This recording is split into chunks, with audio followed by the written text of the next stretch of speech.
Did you see that somebody nicknamed her Neelis Pert? Yeah. Yeah. We're talking about them tonight. I cackled at the meme. I forget who posted it. I think it was one of my friends. A different thread posted it about her winning the world record for the first female to attend a Rush show. Yes. Mike, welcome to the Ma-Fi show. Hey, if you have whatever. Okay. My phone has a new feature. One of the updates turned it on. I can turn all the volumes down. Yeah. And it'll just turn them all right back up to the top. You just okay. Well, so the next time that sounds amazing. I mean, not like I have it quiet now. If I just leave it there, it'll stay quiet. But if I pick it up and it turns on, all the volumes go. And that's fun if you're at work. Yeah. And you decide, hey, I want to see what's going on. And the last thing you had on your phone was TikTok. Mm-hmm. And then you pick up your phone during a meeting and it's like, Burning love. Oh, look at that flying through the air. His ass is on fire. You know, it doesn't. I'm gonna let all the people know that we're live, like they care. Use one of the photos that I sent you. Either Steve Young holding the coffee mug or the tattoo on the guy's arm. Fucking shit. Everybody's got a fucking requirement. Yeah, I called you. I thought you were at work. I was when you called. I was at the nursing home talking to my mom. Okay. I saw you ring, and I was like, I don't even know how to explain what Darren is to my mom right now. No, I was just like, because I was going to get it. I was going to get the Pussifer album. I would have told you to get it. Okay. Well, actually, I wouldn't, because I saw that it was Normal Isn't, which I have on vinyl. But then I looked at it again today, and it was a live concert of that. Okay. And in that case, I would have. Yeah.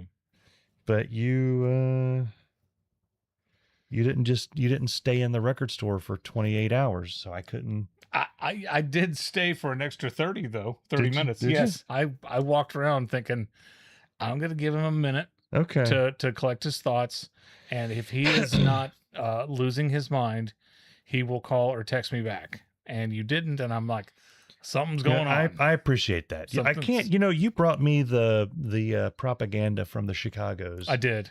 And I brought you that Sun City.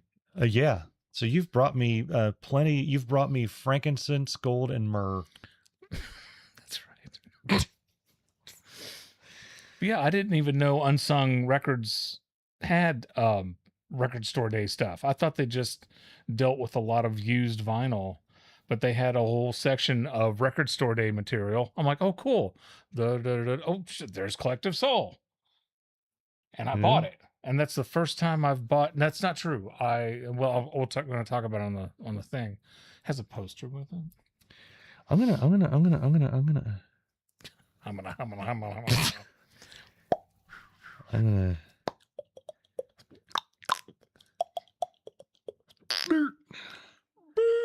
want to link our YouTube. I always link the other one and just switch the channel.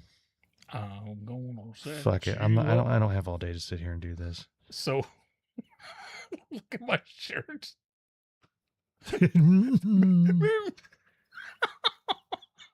so sometimes it will do that. I keep constantly have to come on, Ace. Come on. What time's your show start? Okay. I'll tell you what. Okay. Whoop. Okay. Post. What the hell? I want to sex you up. Come on. Just shut the fuck up. Our social media. Apologies to anybody that follows us on social media. Hey, it worked. Look at that. Look at that. Yay. From your brain to that screen. Jeff Brown did that for us. You know what? It still blows my mind that we have a social media presence. Mm-hmm. That our bullshit is out there. Have you ever just gone and looked at our stuff? Yeah. and like listen to random things. Mhm. We got a pretty good thing. We do. going. I think we have a groovy thing going Yeah. on. Be nice if somebody would listen. It would to be great if somebody paid attention to us. All right, let's. I'm gonna pull up your. Let me see who's texting me and make sure it's not an attorney or something. I need to buy a helmet. This whole scooter thing. That sounds like a good distraction. What's that? I love that one. I love that joke.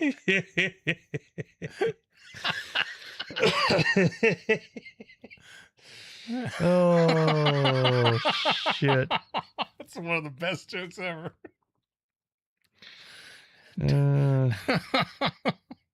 Hey, I joined the AARP. Oh, yeah. Are you an AARP? I am. I get I get think like I free am. shit. You get free. You can get like. Didn't I sign up for it? If you walk steps, you can get Amazon You cards. automatically just start getting stuff after you reach a certain age. I said you can join when you're 18. That doesn't make any sense. I'm going to get Andrew to join. That's a child. What's it stand for? American Association of Retired Perverts? People. No, that's another. Is it people or persons? Retired persons.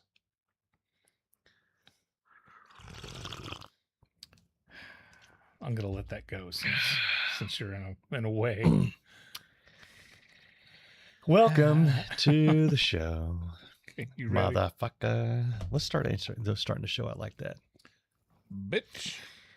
I'm Darren. I'm motherfucker Jones. What up? No, we're not doing that. Which wallet is it? The one that says bad motherfucker. Hi, I'm Darren. I'm Regis. Welcome to Irritable Dad Syndrome, Cincinnati's comedy podcast. This is episode 313. Mike's in a mood, and that guarantees this is going to be a great episode. A word of warning for all listening. This is a double episode night. Now, if you listen weekly, that's not going to mean anything to you. It's going to be like everything's normal. This will be the episode for this week. That's Another right. one will drop next week. But for y'all in Patreon, for the y'all watching us on the Twitches and the YouTubes live, you know as well as we do that anytime we double up on episodes, typically one is Usually one is awesome right about par, and one blows. and then the other one is like stellar, like insane. Yeah, it becomes like every clip becomes the next best of. But the last time we recorded 2 episodes in a night, They were both fire. they were absolutely fire. And we've got a friend who listens to the show actually sent us a message, and I had mentioned to her, I'm like, yeah, we recorded 2 episodes in one night, and she's like, oh my god, I can't wait to listen to the next one. Yeah. Because she wanted to ride the wave, Mike. Ride the wave of hilarity. Yeah. And so she could not wait to listen to the next week's episode. So tonight we're recording 2 episodes. So 313, 314, they may both be bangers. One may suck. Who knows? You got to stay attention. You got to pay attention and listen all the way to the end. Yeah. Again, if you're a Patreon member, then you can watch the whole sordid affair, The whole kit and caboodle. and see it all together. You get to see all the fun little scraps, That's like right. in between the episodes where we cry, we and hug. we just like, what the hell was that? Yeah. And one of us will say, X number. It's a good run. We can end it right here, and then we do the other episode. We do that every week. We cry. We cry every again. Week.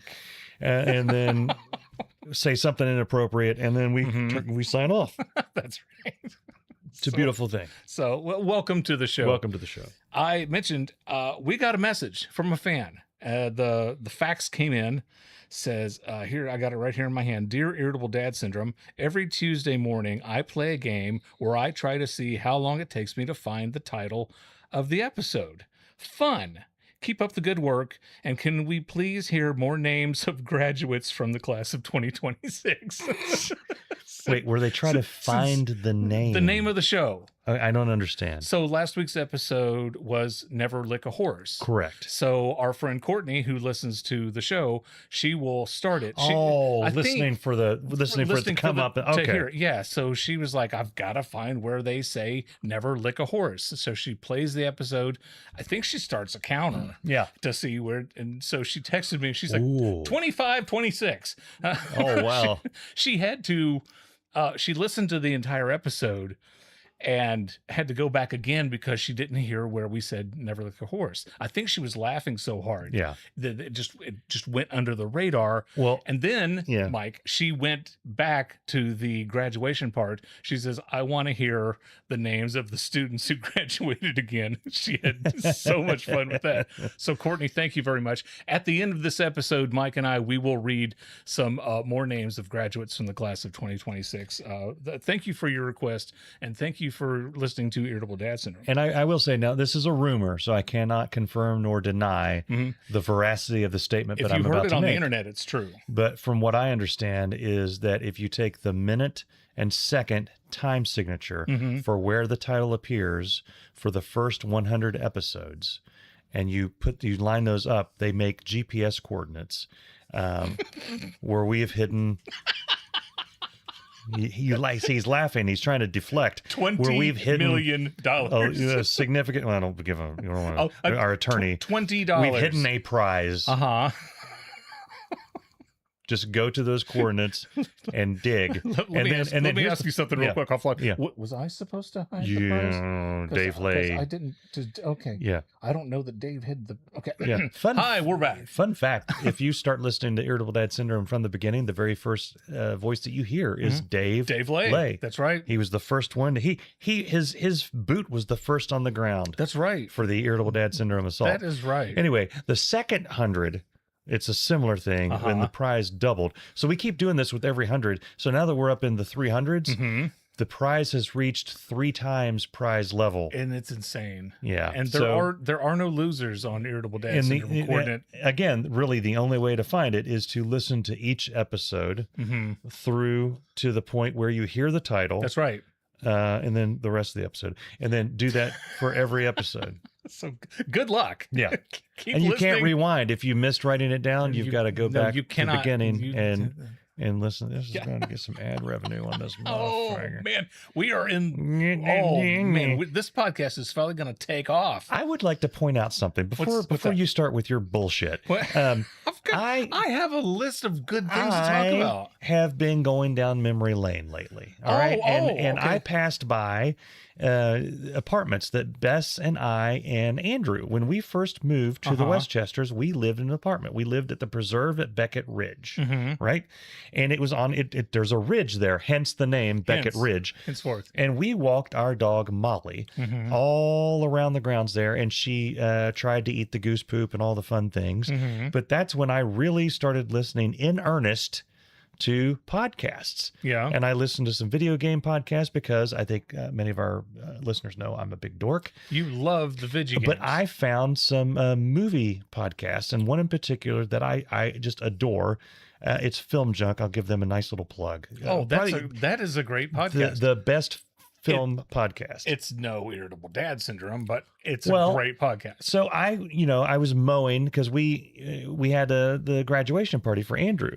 So I was told I had to mow the lawn, right? Right. So I go out there and I'm like, God forbid people see that you have grass. I'm going to listen to a podcast. And I fired up some Film Junk, and a few things hit me because I haven't really listened to them since we started this. It's been a number of years. Yeah. They're still going strong. Okay. Cracking me up. Good for them. And I enjoyed, I could hear their influence on this show, where we go off on tangents and talk about stuff, and it ends up being some of the funniest stuff. And then we have no real way to get back to the core of the show. Right. And we just kind of let it flounder. Yeah. Like now. Yeah. But I always thought that was annoying when we did that, but I kind of enjoy it. And you do a good job at editing it to make it seem comical. I will say, Okay. I would like to give you an award. Okay. I'd like to give you some, what's that called? The kids call them props. Oh, yes. Some people say kudos, but I don't talk to those kind of people. I prefer props. Props. You have become a master editor of this show. Oh, thank you. And the reason I say that, one of the reasons I say that is because I handle the video portion, right? Yes. And I do my own editing on the video. And I will hit parts that I know when we talked about them were hilarious. But then I have to wade through so much horse shit to get to the good part, Uh-huh. right? And then you do that for the full hour every time. And the story about Jim finding the nudie mags Yes. in the wall at Mundy's, Yes. I've listened to the raw tapes Uh-huh. multiple times because I made a video about it. Yeah. What you did to the audio portion of that, just amazing. Well, it sounds like we rehearsed it. It's so much easier to edit the audio because when you cut down parts of the video has all these jump cuts in it. Yeah, that's what the kids So like these days. oh yeah, it's That'll all get that. you clicks. It's that MTV look. Yeah. Okay. So, boomer. but no, when you edit the audio down, you can't see No. that one sentence has 5 edits in it. We seem My God, competent. I have edited the bejesus out of a The- story before, and then Yeah. I go back and listen to it, and I'm like, we sound like we're very eloquent speakers. See, but in reality, we are. And I know there's people out there right now. Oh, I hate it when they talk inside baseball. Well, suck it up, Percy, because we're going to talk just a few more minutes. Yeah, Percy. When I've edited before, I have a problem in that I do enjoy the final product, but I can still hear all the weird stuff that led into it, and I never get the full extent. I can tell you that listening to that story, I bore witness to the fact I think I had an embolism on the show. I could not. I swear I could not get out the name of the place, why it mattered, and where he found it. Yeah. I mean, it's a good 5 minutes of me. I think it sounds like I fell on the floor and convulsed a bit before I got back up and tried to finish the story. But when you listen to the final product, it sounds just smooth as butter. Well, you remember the first time we had Mike Chisholm on the show, right? Yeah. We had to start the show 3 times. Yeah. And then, I mean, my God, I had to Frankenstein that together. Well, part of it was he never knew when to shut the fuck up. He was just, that's like, hi, well, I'm Darren and I'm Mike and I'm Mike Chisholm. And I I'm was here. like, I was "Ah, come on." Mike, hang on, let me introduce you. And then anyway, he was begging me to release the show just as is, warts and all. And I was like, I don't do that. Some shows are good like that. And I think Film Junk, I think they do release it warts and all. They'll have 2 and 3 hour shows, and you can tell. And I will say some of the funnier moments are when they have their problems, but they don't have problems like we have problems. Right. We have problems. We've got problems. Like we've got problems. Yeah. I expect some of the Twitch people every once in a while to just dial 911 and say those guys need help. So much help. True. But you take all of that, you make the sausage.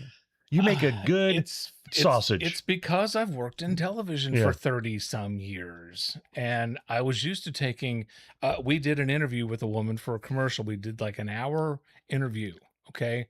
And from that, her audio, I probably had 30 some minutes of her answering questions, and I cut that down to a 30-second commercial. Yeah. And my buddy Jeff Brown, our friend of the show, said, "How did you do that?" I just did. Yeah. And I like it. I enjoy doing that. When I go through, I have fun cutting out the awkward pauses and this is all inside baseball, and I'm probably going to cut all this out. I was going to say, I like doing that. I thrive on it, and it's my favorite thing to do during the week. I saw an interview with Penn Jillette. Penn and Regis Philbin have a show, Penn and Teller.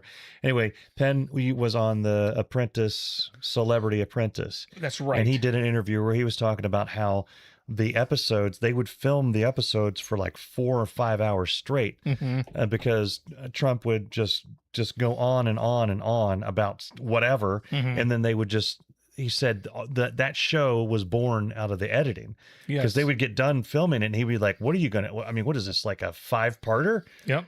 And he would see the final product appear on TV. He was like, wow. Wow. You know what I would love to see? Because I don't know if you've ever watched The Amazing Race. No, I don't like fast things. Oh, God. Speed. I fear speed. I love The Amazing Race, and it starts out with 11 teams, and they race around the world, and then it's down to 10, and then 9, and 8, and 7, and whatever. So the first episode is 11 teams, and the editors cut that show into 11 equal parts where each team gets almost the same amount of coverage. Right. And then when that person gets booted off, then the next week it's 10, and each team gets like the same, like an equal amount of. I'm like, it's amazing. And so they have a camera person running with them. Then they have overhead cameras, and then they have the cameras that are strapped onto their GoPros on their Mm, person. And mm, there has got to be hundreds of hours of footage for each episode. yeah. And so you see, with after they've added all the commercials and stuff, like Mm, 48 minutes of material, and then 900 hours of stuff that they don't use. yeah. And kudos to the editors of The Amazing Race. You guys are awesome. Well, and I know people are like, geez, Mike hasn't talked about you too in about 3 hours. I know that when, that you've heard a little movie called Rattle and Hum. I have. They filmed days and days and days of material. They have Mhm. multiple complete concerts filmed in that movie quality Yeah. film that are just somewhere in a vault. Yeah. And they've done the same thing for all of their tours since, and it's there. And U2 fans know that it's there. Yeah. And we know there's probably a plan to milk this tree, this Joshua tree, if you will, Yes. for decades after the last U2er breathes their final breath. Mhm. And part of me is like, that's kind of cool. But another part of me is like, can you just, Can you let it go? we're all getting a little long in the tooth ourselves. So I mean, that's what Peter Jackson did with that 40 or 50 hours of lost Beatles footage, and he put that stuff together. It was on Disney Plus. It was amazing. So, anywho, Yeah. We got a show to do. we are, yeah. And the first thing I want to talk about is a little group, not U2, a little group called Rush, and they are insane. They're all over the place because they are shocked and amazed and thrilled that their new drummer, Annika, is crushing it. Yeah. And my whole thing is, did you really think that Alex and Getty Yeah. were going to bring in someone I know. who they didn't think could crush it? It's like, people, Yeah. did you really think that they wouldn't do that? Yeah. What is wrong with you guys? When she was announced, I looked her up and I found some videos of her drumming, and I knew she was going to be successful because when I watched the videos of her drumming, I didn't even know what the beat was after a few minutes. And Yeah. I'm like, that's Yes. what Neil did to me. I Yes. lose track of I don't even know what time signature No. he's in. No. He's in a different universe. Yes. I remember seeing him. He was Yeah. in his whole different world. When I was I'm in a text thread with some other friends, and we were talking about that one of the complaints from the Rushites, which by the way, the Rush user groups are now aflame with all kinds of people talking. Which for years it was like every once in a while somebody's like, Tom Sawyer's pretty good. Yeah, I like Yeah. Tom Sawyer. Yeah. But now they're all over the place. Mhm. And one of the complaints they're saying is that she's too robotic. And I'm like, excuse me. I didn't say anything. Neil Peart Yeah. Yes. was a magician yes. of the drums. A wizard. Okay? A wizard. Yes. Right? And I'll throw this personal story in. I went to see at Riverbend. I saw the Clockwork Angels tour. You were at the same show. I was at the same show. And I saw R40 in Columbus.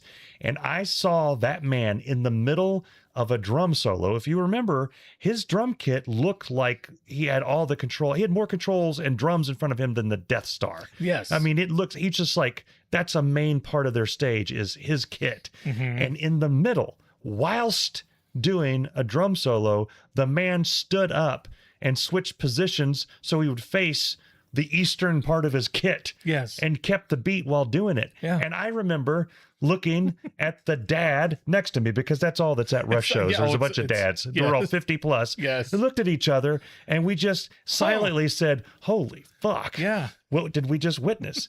I know. And even that man has said, if you watch the documentary Beyond the Lighted Stage, yeah, it's a great documentary. he pointed out that he felt that he was too robotic in his playing, that he was too technical, and he went to a drum instructor, what was it, like a different type, like a jazz drummer, Kind of something. Yeah. Oh, he could play Who- jazz. Yeah, who taught him how to put feeling in with it, but also keep the technical piece. And you Yes. can hear that.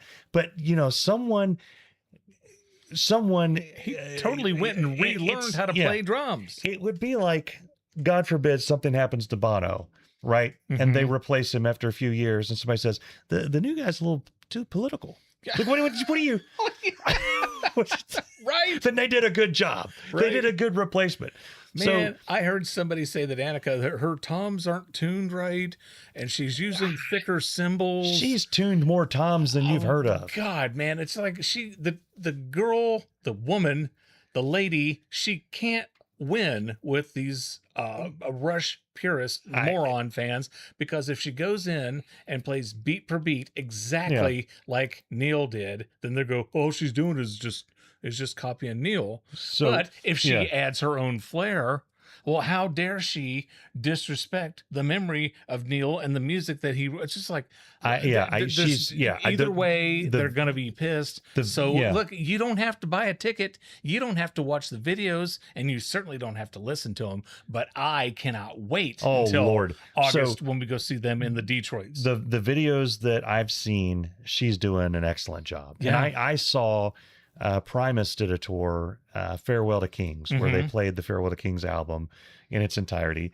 And this sounds dorky, but it's true. And I'm sure other Rush fans who saw that show, you could hear everyone's listening for the drums, right? Yeah. All three of the guys were masters of their instrument. If you focus, just take any Rush song, focus on the guitar or focus on the bass, it'll blow your mind. Yes. But everybody talks about Neil, but the other guys are masters of their own craft. Geddy Lee is the best bass player I've ever seen. But I will say that throughout the performance that Primus did, they did an excellent job. But every once in a while I would hear, "Oh, that's an added drum beat," or "That's different," and I feel like an asshole even saying that. And I know that somebody listened to that saying, "Well, how could you even hear?" You could hear. Neil was so good that a lot of the times he kind of slid into the background and you didn't realize how good he was until you hear something different coming out the speakers. Yeah. I got one more thing to say about this. Okay. There's a viral video going around of Annika nailing the fill and Tom Sawyer. Yep.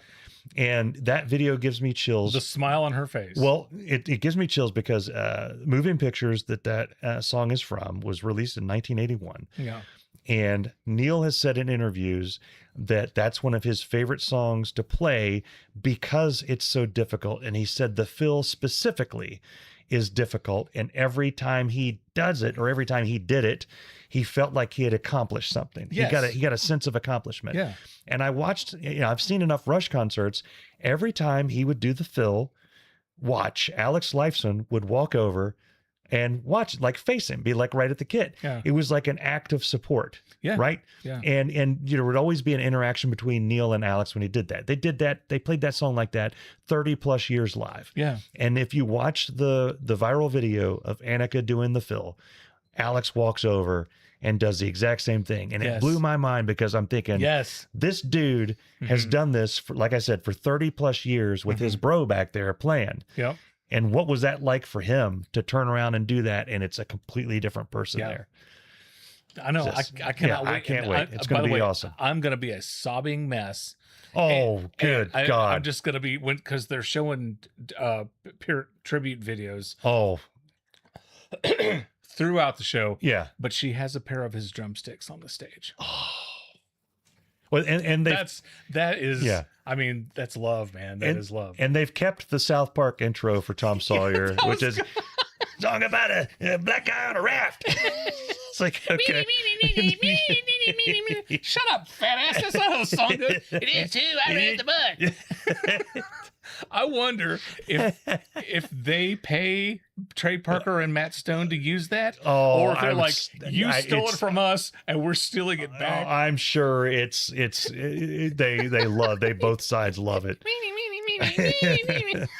That's not how it goes. I'm Geddy fucking Lee. I say how it goes. 1, 2, 3, and a 1, 2, 3. Oh, I love it. I love it so much. And so, yes, I can't wait to see it. And it's going to be great. Those guys, they are hilarious. The black guy. Where I'm going to get misty eyed is they've always, I've only seen them twice. But I only saw them once. They have so much fun on stage. If you watch Alex Lifeson, he is constantly making faces and doing goofy shit at the people in the front. Yeah, and Geddy does the same thing, but he's more laughing along at what Alex doing. And then Neil's just back there just doing his job, right? Yeah. And they love being on stage and doing what they do. Yeah. How old is Geddy Lee? I think they've got to be in. I don't. Because he looks like he's 40. It, He is up there, and I've never seen anybody play bass like him. And anyway, I can't wait. Oh yeah, listen. Yeah, I was listening to Animate from the album Counterparts today, and that's Mhm. a perfect. I just listened to the bass line on that, and then Alex just tears the guitar up on the solo. It's like, Yeah. get the hell out of here with your wingy mouth scenes and your Cetraloaf Joe and Satriani. Satriani, which Mhm. nothing. There, I don't know. Just take that. Cut that. By the way, Joe yeah, Joe Satriani's amazing. Let's cut all that out. Okay, You can cut all have that all out. your. Alex is an awesome guitar player. Yes. Mm. Speaking of great drummers, Mike, Mm-hmm. I had a percussion gig last Friday night. Uh-huh. I was home, Yeah. and I got a text around 3 o'clock in the afternoon from my good friend Greg Bodis. He is a patron and a fan of this podcast. Yep. I get this text. It says there is a band in Springboro. They're looking for a cajon player. I don't know if I play the cajones. cajon. A cajon. I got a pair of cojones big as a. I know you do. I've Yeah. seen the video. They this band Put a little coconut oil on them puppies and let it ride. let it ride. They needed a cajon player. That's an acoustic act. It's 2 guitarists, and they all And a and a woman, microphone? and they all sing, right? And they were doing this gig, and they decided for this particular gig they were going to expand upon the band. They were bringing in a guest bass player, and they were going to bring in a percussionist. Now they do this from time to time, but the percussionist that they use was not Yeah. was not feeling good at all. For the kids at home, a percussionist is a drummer that can read. Read what? Read music? Just read. Okay. It's a literate Just read. drummer. Literature. So, That wasn't funny at all. that's one of I those. just- You'll just- laugh at that on the way home. No, I won't. I need you to cut that out. I will cut that I'm out. legally Andrew Jackson Gibbons. Uh-huh. I've legally requested Darren cut that out. So I got the text and I said, yeah, okay. And I reached out to the band and I said, if you still haven't found somebody, I'm interested in doing it. And the guy calls me and he says, yeah, that'd be fantastic. And didn't ask how long I'd played, didn't ask really anything. He just told me where the thing was. And I told him, I said, I have a cajon. And he says, do you have like an adaptation where you can plug it into an amp? I said, no. And he says, do you want to just use mine? And I said, sure. So he's got an amp and he's got a cajon, he's got the chords and everything that goes to it. So all I had to do, Mike, was show up. The name of the band is Velvet Crush. And my God, some of the coolest, nicest, most awesome, fun people. I had the night of my life. I was nervous and I didn't eat anything before the show. And I didn't drink anything because I was afraid that I was like, oh my God, I'm going to have to use the bathroom. Oh, what's going to happen? Yeah. Oh my God. Yeah. And that's what I do when I have a stand-up comedy gig. I don't eat, I don't drink anything. I do my thing. And then I will eat like 4 hamburgers and dip my face into the trough like a horse. Yeah. In the desert. So I get to the gig and I said, I can meet you there early if you guys want to rehearse a little bit. And he says, that'll be great. So I show up to the place, I meet the guy, and he says, well, here's the cajon. And I said, cool. And I sat down and played on it for like a second. And he's like, yeah, it sounds pretty good. Yeah, okay. And I said, do you have a set list? No, we haven't knocked that out yet. And I said, okay, do you know what song we're opening up with? He goes, I haven't really decided that either. There you go. He says, we just kind of go with the flow. And I said, Okay. Okay. And he says, with us, less is more. We just want you to keep the beat. And I play rhythmic guitar. So we just really want you to just hang back and keep the beat. And I said, okay.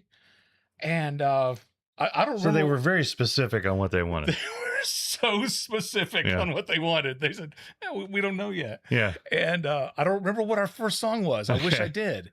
But we did our first song, and he leans back and he says, Southern Cross. We're going to do Southern Cross. Okay. And I said, I know. I've heard Southern Cross. So I'm playing the cajon. It's a box, and if you hit it in the middle, it makes a deep sound. And if you hit it toward the top, it makes like a snare sound, a higher pitched snare sound. And so we played that song, and the crowd enjoyed it and Yeah. claps. And he says, hi, everybody. We're Velvet Crush, and I want to mention that we have Darren with us. Darren got a call 2 hours ago. Said, wondering if he could do this gig. He's never met us before. Yeah. He's Yeah. never played music with us Okay. before. And there was the look on this woman's face in the front row, like, what? Like, oh my God, how? She thought like a Okay. magician came in. Oh yeah, the Darren Cox. The Darren Cox, right? And so, like 2 or 3 times throughout the night, he Okay. says, out of context, again, we've never played music with Darren. So Were you concerned at all that J.K. Simmons was going to come out and slap you across the face and ask you if he was leading or dragging? not my tempo. Not at all. Not at all. These guys, they could not have been nicer or cooler, or it was so much fun, and I had a blast. And I told him, I said, you guys ever need me again, come on. So yeah, it was I hadn't had a drum gig in a long time. I really haven't. I think the last time I had a gig playing drums is when there was a comedy club in Kentucky. It used to be a church. They converted it to a comedy club, and they needed a drummer to play music when the comics walked on stage. So I'd play like 5 seconds. And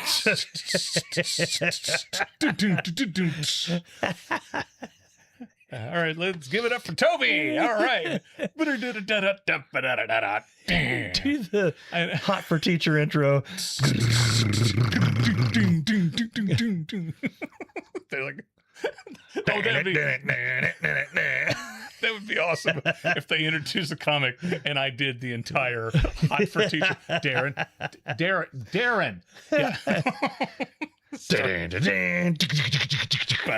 Yeah. Yeah. So it was fun. It was so much fun. I had a blast. What's coming up next?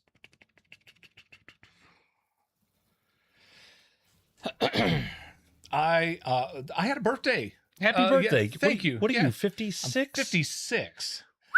So my birthday is on June 10. One more and you get ketchup. You get I for your know, 57. Heinz Yeah, 57. there you go. Yeah, That's- I want it's that on just- my cake. I want that out of the show.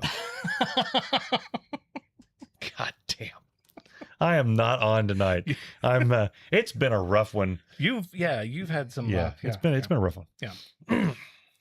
I had a birthday. Happy birthday. Thank you. My birthday is on June 10. Dave Lay's birthday is on June 9. When we used to work together at DSC Consulting, we did corporate video production together.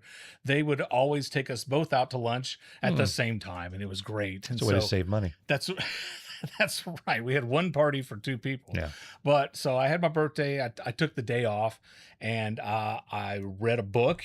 I finished a book. Whoa. Honest to God, I finished a book, and it was a great day. I went to this record store in Hamilton, Ohio, and I was trying to find a wooden crate to put my albums in. Because I don't want to order one and assemble one. I'm lazy. I'm trying to find one that's already just assembled. But I'm walking around this vinyl store that's got the coolest. My God, they got these lunch boxes, and they got cassettes and CDs, and they Lunch have boxes. they've got like Kiss lunch boxes and cartoon lunch boxes, and they got a lot of cool stuff in there. Toys and hats and T-shirts, and I hate the place because I can stay in there all day. But I'm walking over and I see they've got this selection of new albums, and I'm looking and it says Record Store Day, and I'm like, well, today's not Record Store Day. No. I thought Record Store Day stuff was only sold on Record Store Day. Oh no, if they have stuff left over, they'll sell it whenever. Well, that's what I found out. Yeah. And last week you were talking about one of our favorite bands, Collective Soul, and why are they not more popular? And I went down a rabbit hole and I started looking up some facts and stuff about about Collective Soul, and I found out that they have an album that I don't have. Okay. And I have all their albums. I have them all on CD. Yeah. But I'm like, how come I can't find this one? It's because it was only sold on Record Store Day.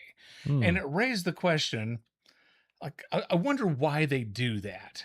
Like, what's the incentive of going through the effort and putting together what is a really good album when so very few people are going to enjoy it? It's more about supporting Record Store Day and supporting record stores than anything else. Yeah, they're really not getting anything out of it. So they're throwing record stores a bone. Yeah.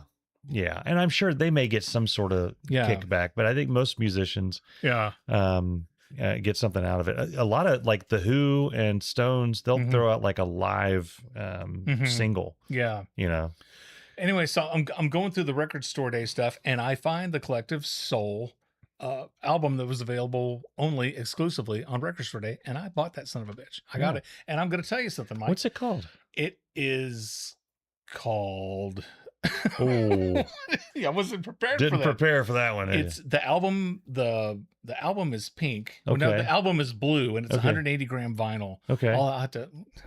It's blue. Damn it. The actual record is blue, or the The record is blue. Whoa. Hang on. Wow. It just got awkward. I- Dude made this the topic of the whole show, and he doesn't even know. Well, the what topics did you bring to the show, Mike? Ah. The album is called Touch and Go. Oh. Collective Soul Touch and Go. Okay. And it's a good one. I've only listened to the first half, Okay. but it's 180 grain vinyl, which means it's really thick. It's like thick with 2 C's, Mhm. and it comes with a poster. Oh, And wow. It's super cool. Okay. And I looked at their set list from when they were at Strawberry Days. They didn't play anything off of Touch and Go. Which, why would you play something off your album that nobody can get? Did they have more copies than just the one that you They had the bought? one. They had the one. Ah. Or I would have grabbed you. Everybody's in plaid room. I might get Mhm. lucky there. Yeah. Yeah. But I'm gonna tell you something. I'm serious. I feel better than a lot of people Yeah, because you have that album. because I have an exclusive album Yeah. that you don't. Well, that's how I feel about my little Funkos up there. I got a little Bono. I got a little Yeah. plastic Bono up there, Mhm. and Yeah. yeah. The only other thing that I've ever gotten that was on Record Store Day was Southern Culture on the Skids released a 45 with they did a duet with Fred Schneider of the B-52s. Okay. And I found that at a record store and after Record Store Day. I guess it didn't sell out. Can't imagine that. But yeah, good times. Let's keep talking about music, Mike. Okay. Do you remember the artist Meatloaf? I do. Okay, the guy who wrote many of the songs for Meatloaf, his name is Jim Steinman. Okay, and Jim Steinman passed away a couple years ago. Okay, he passed away. I can't remember if he died before Meatloaf or after Meatloaf, but he's dead. Okay, Yeah. He is currently spinning in his grave because there was this commercial. There's a product, a bug spray called Vivo, and they took "I Need a Hero" and changed the lyrics to "I need some Vivo." Wow. And the woman is holding this can up in the air. I need a Vivo. And they're Okay. spraying and killing bugs. And I stood up and I said, "Oh, shut up." Yeah. And Libby and the boys are like, what's the matter with Dad? Is he okay? Well, Is he yeah. okay. I was like, why would they do that? Why would they do that? And why would Jim Steinman's people allow that to happen? It's a Yeah. smack in the face. He wrote Bad Out of Hell. He Yeah. wrote Making Love Out of Nothing at All for Air Supply. He wrote I Need a Hero by Bonnie Tyler. He wrote Total Eclipse of the Heart. He wrote some of the greatest songs, rock operas ever recorded. And now he's on a fucking bug commercial. Yeah. And I don't like it. I hear Charlie talking to the lawyers up there. To the- Charlie is a family update. Charlie is successfully negotiated getting a scooter, electric scooter, and he just doesn't know the art of stopping talking when he gets what he wants. So he gave us exact specifications and a mile per hour that Mom accepted, Bess accepted, and I accepted. I witnessed. And then he's like, he waited a couple days. Well, this is earlier. He waited a couple days, and then he upped that by 3 miles per hour. And then he did another 3. I'm like, dude, you can't. I mean, at this point. Plus, I've been going through a lot the past week. Yeah, and that's when all this was happening. And he finally upped it for the last point, but then he changed other specifications. And I'm like, dude, look, you're at a point where you have got a yes. Mm-hmm. You need to stop talking. There's a point Yes. where further negotiation will get you kicked out of the dealership and or the police called on you. So Yes. this is where you need to cease. Yes. Yeah. Is that going in the episode? It's not going in, and it didn't go anywhere. I mean, you feel free to put it in if you get desperate. Okay. I don't care. Okay.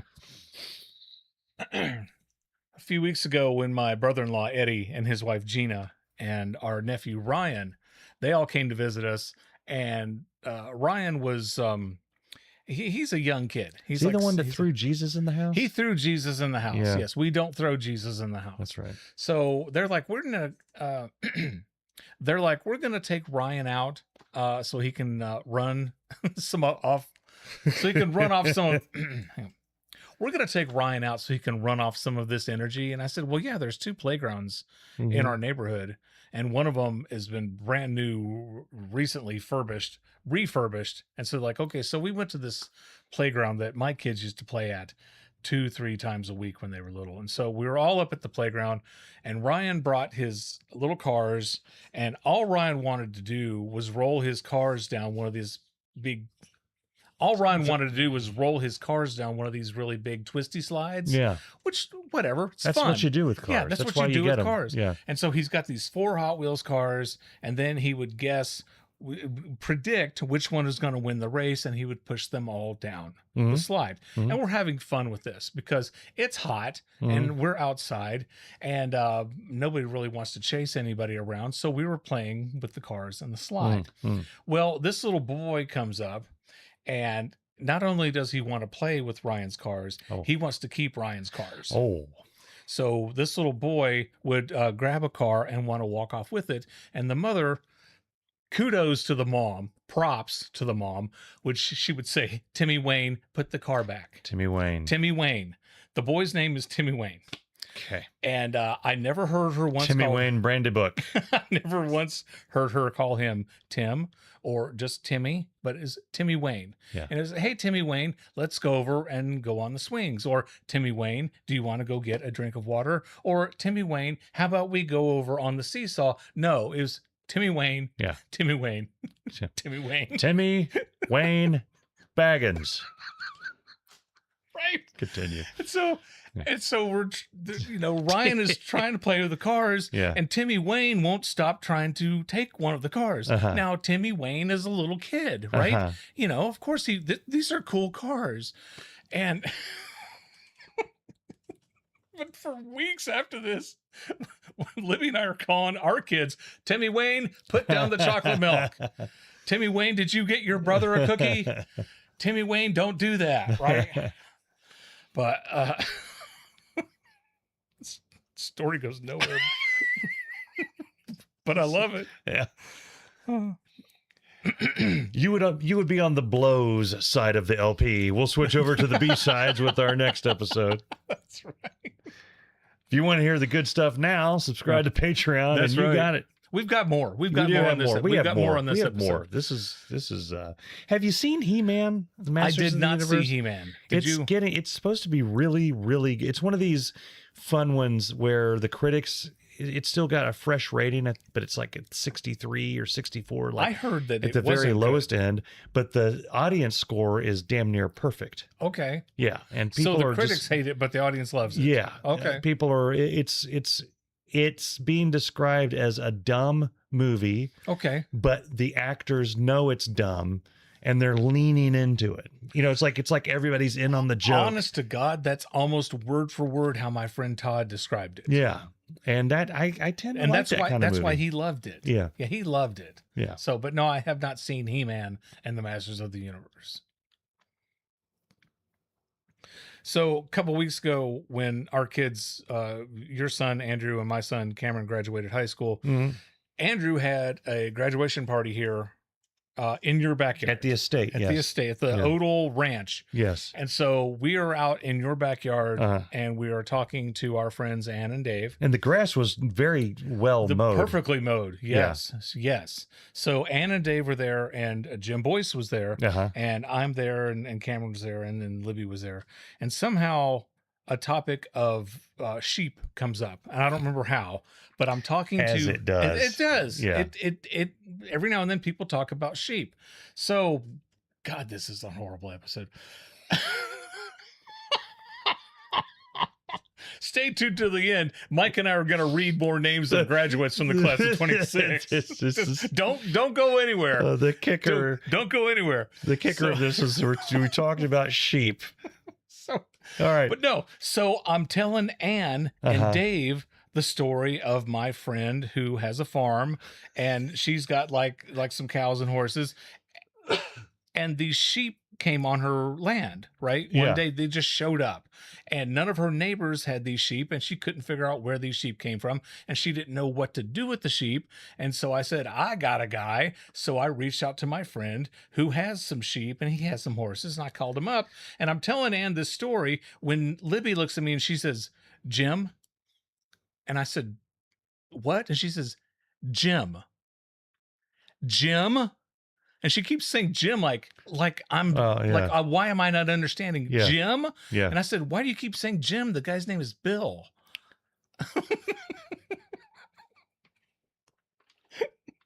And it got a little tense because of like, his name isn't Jim, it's Bill. Yeah. And now not only are we calling the kids Timmy Wayne, but Jacob and Cameron won't stop calling Libby Jim. Okay. Jim. Yeah, right. Jim. This is... And she's like, okay, I had the wrong name. And I said, that's going on the podcast, right? And so she's like, okay, fine. Jim. Yeah. Right now, I feel like Henry Winkler with a leather jacket, water skiing towards a ramp, getting ready to jump with a fin going right in betwixt.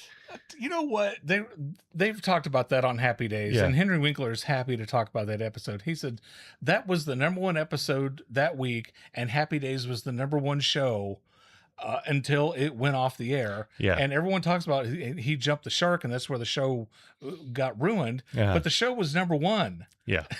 So he doesn't understand why jumping the shark, why that episode is the analogy of a show going bad. Yeah. Because it was still, but anyway.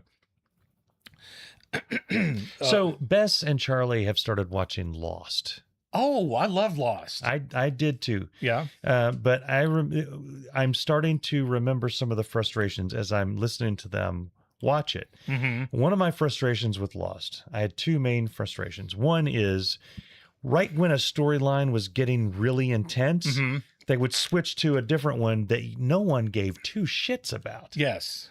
But then like the two actors, the dude and the girl who were on that 21 Jump Street show. And then they would stick with that, and then that would start to get good, and it would be right at a cliffhanger, and then they would switch to another two that you don't give anything about. And so I'm not even watching it with them. I'm just listening to it, and I feel a groan of disappointment every time that happens. And the other is, and I'm sorry for any Walt and his dad fans, but every time the dad and his son Walt are in a scene, it's Walt, Dad, Walt, Dad, Walt, Dad. Is Walt? He's a little kid with the dog and his dad. Is he the one who disappeared? Yeah. And then shows up like, Okay. Then it would switch over to him at like the end of the episode. I'm like, well, fuck, the first 15 minutes of the next episode is going to be, Walt, Dad, Walt, Dad. And then there was a scene with them where they found each other, and then Walt's sliding off of a thing, and his dad's trying to, I don't know his name, I just know him as Dad. His dad's trying to hold his hand. Is it Jim? I don't know. Jim? No, Jim. It's Jim. And they're still screaming at each other, Dad, Walt, Dad. It's like, it had to have been an inside joke with the script writers. That's a J.J. Abrams joint. Yes. That had to have been an inside joke. Every time the scene shifts to Walt and Dad, it's just Walt, Dad, Walt, Dad, Walt, Dad, Walt, Dad for 10 minutes. So I know it's a TV show. Don't send me an email because it's like, okay, not everything is really possible. But there's this great video on YouTube, like 10 minutes of what about this? How come this happened? Why wouldn't they be able to do this? How come Oh we weren't able to God. do that? Yeah. And I'm like, oh my God, there were so many unanswered questions Mhm. about Lost. But I remember watching season 1 because my buddy Greg Hauser told me, I told him, hey, Libby and I are watching Lost. He goes, oh, it's a great show. I'm like, I don't know what everybody's talking about. I don't know where this it doesn't make any sense and I don't understand any of it. And he says, oh, wait till you get into season 2. And I said, okay. And damn if he wasn't right. Yeah. Season 1 made all the sense in the world. Season 2, huh? The, What? I would say the best part of Lost wasn't even on Lost. It was on The Office when they were going to the warehouse and Dwight turns the camera and said, "Remember in Lost when they went to meet the others?" And they just go down to the warehouse. It's the best part of it. Well, one of my favorite parts was when Conan O'Brien was hosting was hosting the Emmy Awards, and he did the video open, and he winds up on the beach, and he's climbing up there, and he sees Hurley. He Yeah. says, "Hey, can you tell me how to get to the Emmy Awards?" And Hurley says, "Oh man, we weren't even invited to that this year. I don't know what to tell you." But one of the most ridiculous things that ever happened in Lost was a guy had drowned and they pulled him out of the water and they were on a raft in the middle of the ocean and they Yeah. were doing CPR on a Uh-huh. guy on a raft. Yeah. And you, Libby is like, Libby's a nurse. Yeah. She's CPR trained, folks. And Yeah. she said, you can't do that. You just can't do that. It's funny how anytime there's a movie or a show, you'll pick up on one thing that's impossible. Mhm. Because I remember Return of the Jedi always bothered me because there was, I would say, well, Luke's lightsaber isn't really hitting all these things. No. And it bothered me Yeah. a lot. Yeah. Yeah, I know. And then it bothered me even more when the special editions came out. When the special editions came out, and I was like, Lucas could totally put something there to show that he's hitting. Yeah. And he didn't. No, he didn't. Hey, I wanted to mention last week's episode.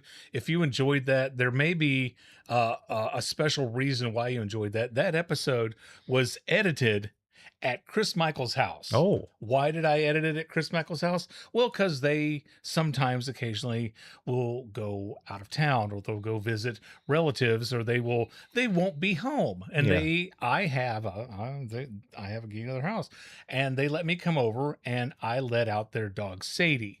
So there was one particular night where Jacob was at work, Cameron was at work, Libby was out drinking or something. I don't know what she was doing. Yeah. I had the house to myself, Yeah. and I was going to edit the podcast. I'm like, you know what? I'm just going to go over to Chris's house and I'm going to edit the podcast over there. So I go over there with the laptop and I'm sitting at the table and their dog Sadie is like, what's going on? What are you doing? Because Yeah. usually I let her out. I give her food and water and I scratch her ears and I say, she's a big sweetie and she's a good girl. And I scratch her tummy and she goes potty pot. And then I let her back in and I kiss her on the head and I say, good girl. And then I go. Now she's like, you're not going. Yeah. You're staying here. And she sat next to me and looked at the front door the whole 3 hours that I was there, like she was guarding the door. She was going to kill if anybody came and tried to attack me, right? Yeah. So it was pretty sweet. And anyway, so I edited the episode at his house and I went home and saw the family and everything. Well, they usually leave the lights on, okay, for Sadie if she's going to be there by herself.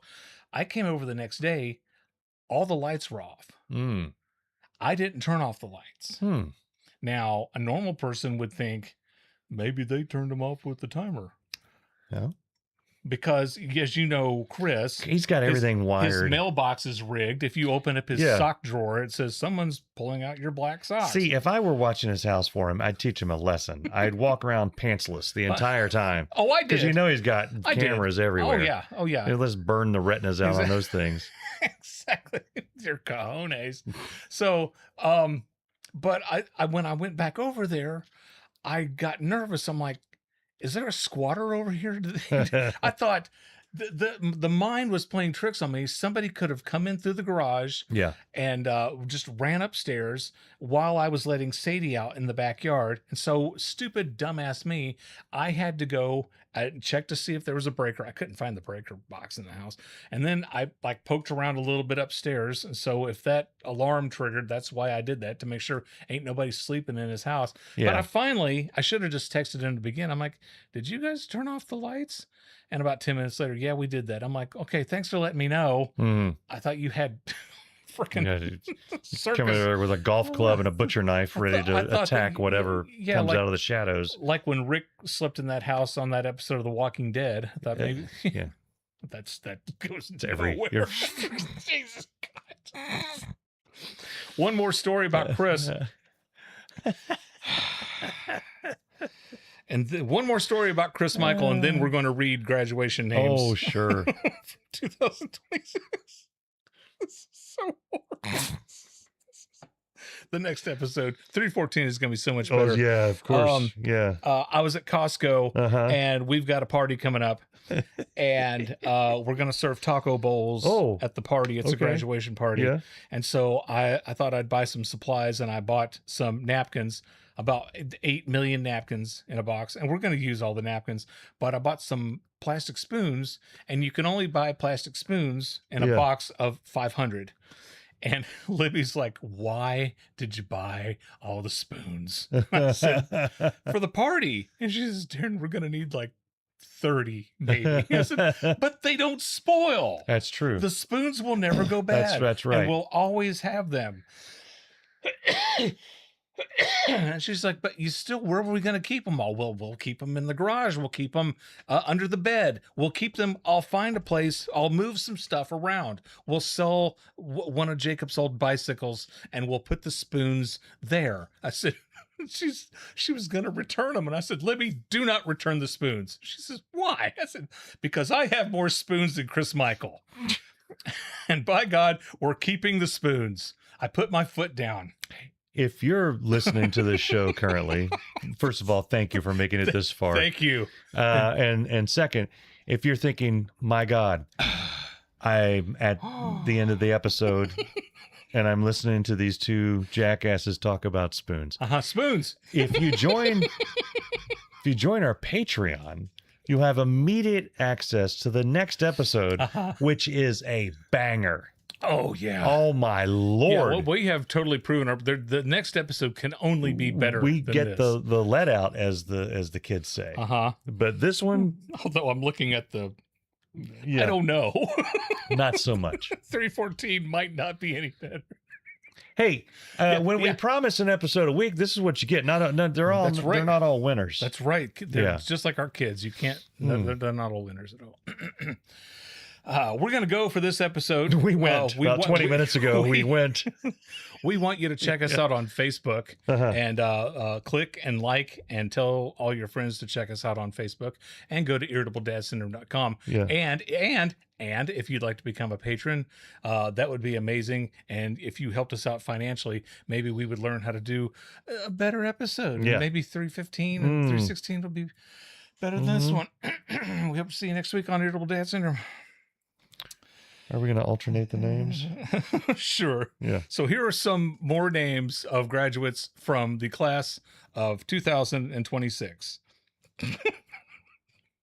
Cindy Allison Crawford. James Tiberius Kirk. Joan Christine Jett. William Robert Thornton. Billy Bob. Okay. Lemmy Harrison Kilmeister. Cher. Margaret Ann Penelope Henderson. Dirk Philip Diggler Jr. Bobby the Brain Heenan. Juice Marie Newton. Oswald Martin Osborne. Octavia Dorothy Spencer. Timmy Wayne Smitherton. Bono. We're gonna go. The End. Edge. Oh, sorry. There you go. Jesus, Harold Ramis. Oh God. All right. Here's what's going to We're happen. gonna take a break. I'm gonna get a water. We're gonna take a 5-minute break. Yep. And then we're gonna come back and knock this out. Oh. I am going to. I got an email to send on the computer. That's part of where I'm a little distracted because I have an email that I got to send tonight. I think I'm just going to go ahead and send it, so I'm not thinking about it, and I can throw the funny on the show. Okay. A legal thing for them to explain why they're trying to take all of my money.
We're back. Anybody out there listening? No. Chris Hughes is here. Hello, Chris Hughes.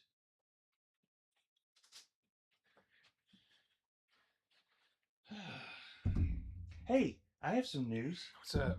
I am no longer obese Oh, that's great. as of yesterday morning, and I maintained it through today. Mm-hmm. I'm just fat. Yeah. On the BMI scale, Yeah. there's the obesity. I'm literally, it's like my BMI is 29.9. Nice. So 30 is obese. That's right? great. I've never felt slimmer. You do look thinner. I've been checking. I never let a crisis go to waste. Stress will do that to you. Yeah. Stress will get you. Yeah. Yeah. Let me look at my James Bond. Sexy. First one up there.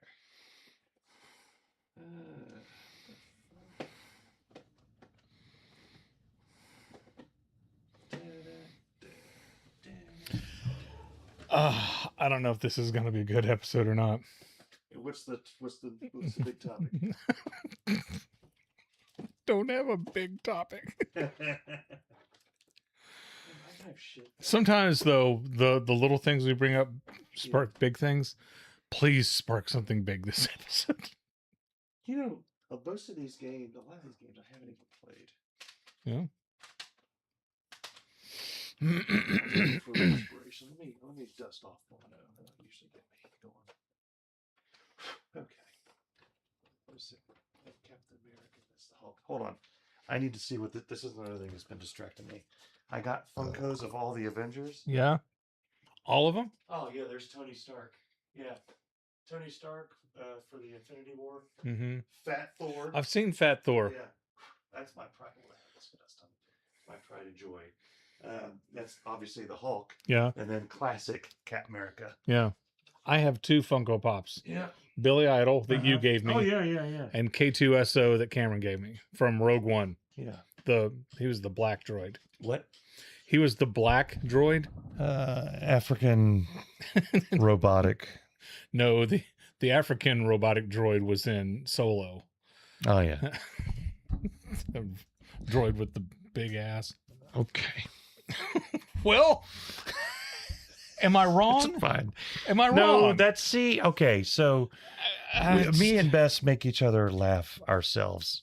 We make each other laugh all the time. Yeah. And one of the fun things that I've taken from the office that we do back and forth. Yeah. Is if one goes off the rails, just the Michael Scott. Okay.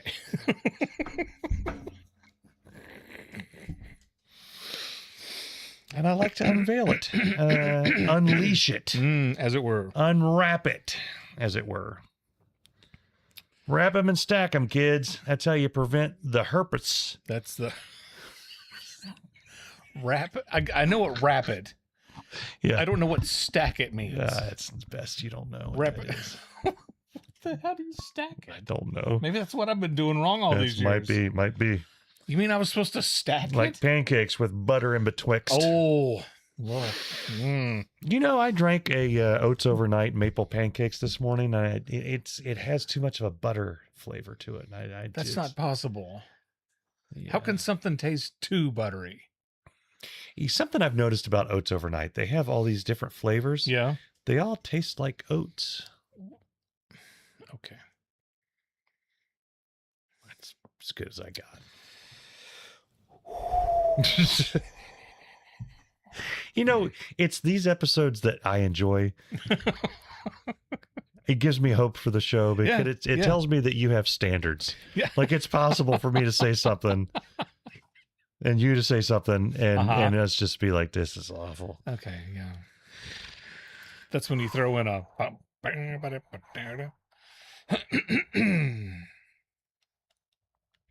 You ready? Yeah. As ready as I'm going to get. The Coxes. Oh, Darren Cox. Yep. I'm Mike. What the fuck are we doing? I'm waiting for you to I'm ready. I'm ready. You're sitting there dicking with your phone. I'm waiting for you to get your head out of it. I'm looking for inspiration. Oh, God. Hold on. I've got a file for the shit like this. I've got a file. Every time I pull this file up, it's magic. Okay. Okay? So you're going to pull up a magic file that's going to save this episode. Yep. It's right here. Okay. Let the file open. Okay.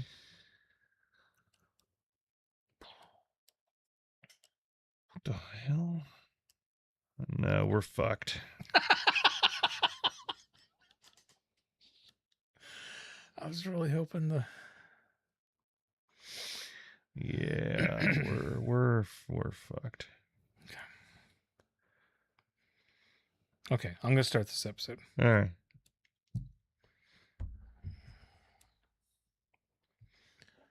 Hi, I'm...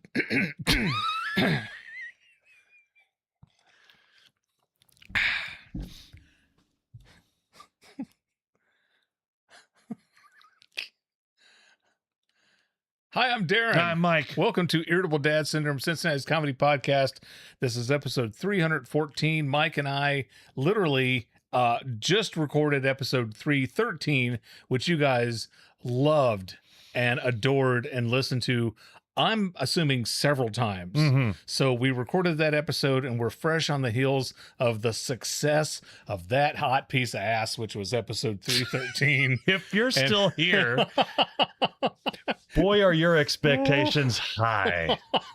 Just like, because you said, wow, they have a good one, and then yeah, usually when we record two episodes back to back, one of them is a banger and the other one kind of blows. Got banged. Yeah. So as we speak, I haven't edited 313 yet, but it's gonna be that. I can't say it's gonna be because they've listened to that episode.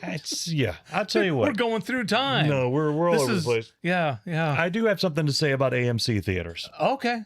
I've noticed Nicole Kidman. They've cut Nicole Kidman back on her horse shit. They've cut her down to like 6 seconds. 6 seconds. Can you just cut her completely? I mean, they're just dragging her along at this point. It's because here, AMC. Yeah. we noticed that too. The audible groan from the audience was almost completely gone before they were done with her. And I'm legally required to look at one of my kids whenever she comes on because they know I can't stand seeing her on the screen. So the last time me and Andrew went back to the back rooms. I saw back rooms twice. Oh, I still haven't seen it. Yeah. So Andrew wanted to see it again. I wanted to see it again. Mm-hmm. Charlie was at a sleepover. Bess was out gallivanting with her friends, doing whatever they do. Drinking. And we figured, hey, let's go and see let's go to dinner. Uh-huh. So I was like, where do you want to go? Where do we never go that we used to always go? Red Robin. Red Robin. Holy crap. Yeah. Do I know you or what? Yeah. Yeah. Red Robin. It's gotten sticky. It's gotten sticky over the years. The last time I went to Red Robin, the burgers were thinner. You bite into it and the bun falls apart now. Yeah. And I remember I don't think this is the quality that I'm accustomed to paying for. Now, I remember... No offense, Red Robin, but you are not... I remember years ago when we went to the Red Robin, there was a person in the Red Robin costume that would hug children, and he hugged Andrew, right? The tables were smooth and pleasant. Okay. Right? All right. It was a cloth napkin affair. Oh, okay. He was very high society. Exotique. Yeah. And because they put a fried egg on their burger. Yes. I mean, you can't just get that anywhere. No. Well, and actually, you can now. Yeah. But and so I love a fried egg on my burger. So we went back to the Red Robin, and boy, everything is the DoorDashes and the get the fuck out of here's. Yeah. And we sat at the table, and I put my arms on the table, and it's a little sticky. Little sticky, and they didn't have a whole lot of burger options like they used to. They used to have the Hunk of Burnin' Love. They had the old classic. They had the whatever you call it. And Park Your Bar and the Barn Burger. Now it's just like a standard burger joint, and it's lost some of its luster. But as we were eating our burgers, do they and still fries, have the unsinkable French fry platter or something? They have I didn't even ask for the nonstop unlimited fries, right? In theory, they do, but I think I got about 5 fries with my burger. And we did the same thing that we always do. We're sitting there complaining about our food.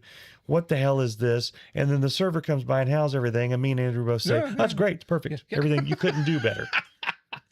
I particularly enjoy the 2.5 fries that I got. You know, Yeah. I like that you cut the fry off and gave it to somebody else. Yeah. But we're doing that, and Andrew says, you know, let's go see Backrooms. Yeah. I'm like, yeah, I'm an adult. We're both adults at that Yeah, point. you can do whatever you We want. do whatever the hell we want. I can do So whatever we I went want. we went to go see it. Yeah. And it was pretty good. And I will say, sitting next to Andrew, coming in late in the middle of the previews, Mm-hmm.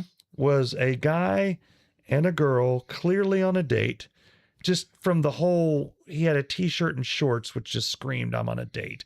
They were teenagers. Why- Just it's something why about. is Now that- I had a t-shirt and shorts on too, But you're with your but son. I had like dad. I had like a tool shirt like I have on now, and I had like the cargo shorts. Now, was the kid wearing shorts or cargo shorts? No, they were shorts. They were. I'm on a date Like shorts. gym shorts? No, like shorts, like Oh, people like you wear on at a the country like you club. wear on a date. Yeah, So, and he one had of- like a white shirt with no logos, Oh, which who I can't farted? stand.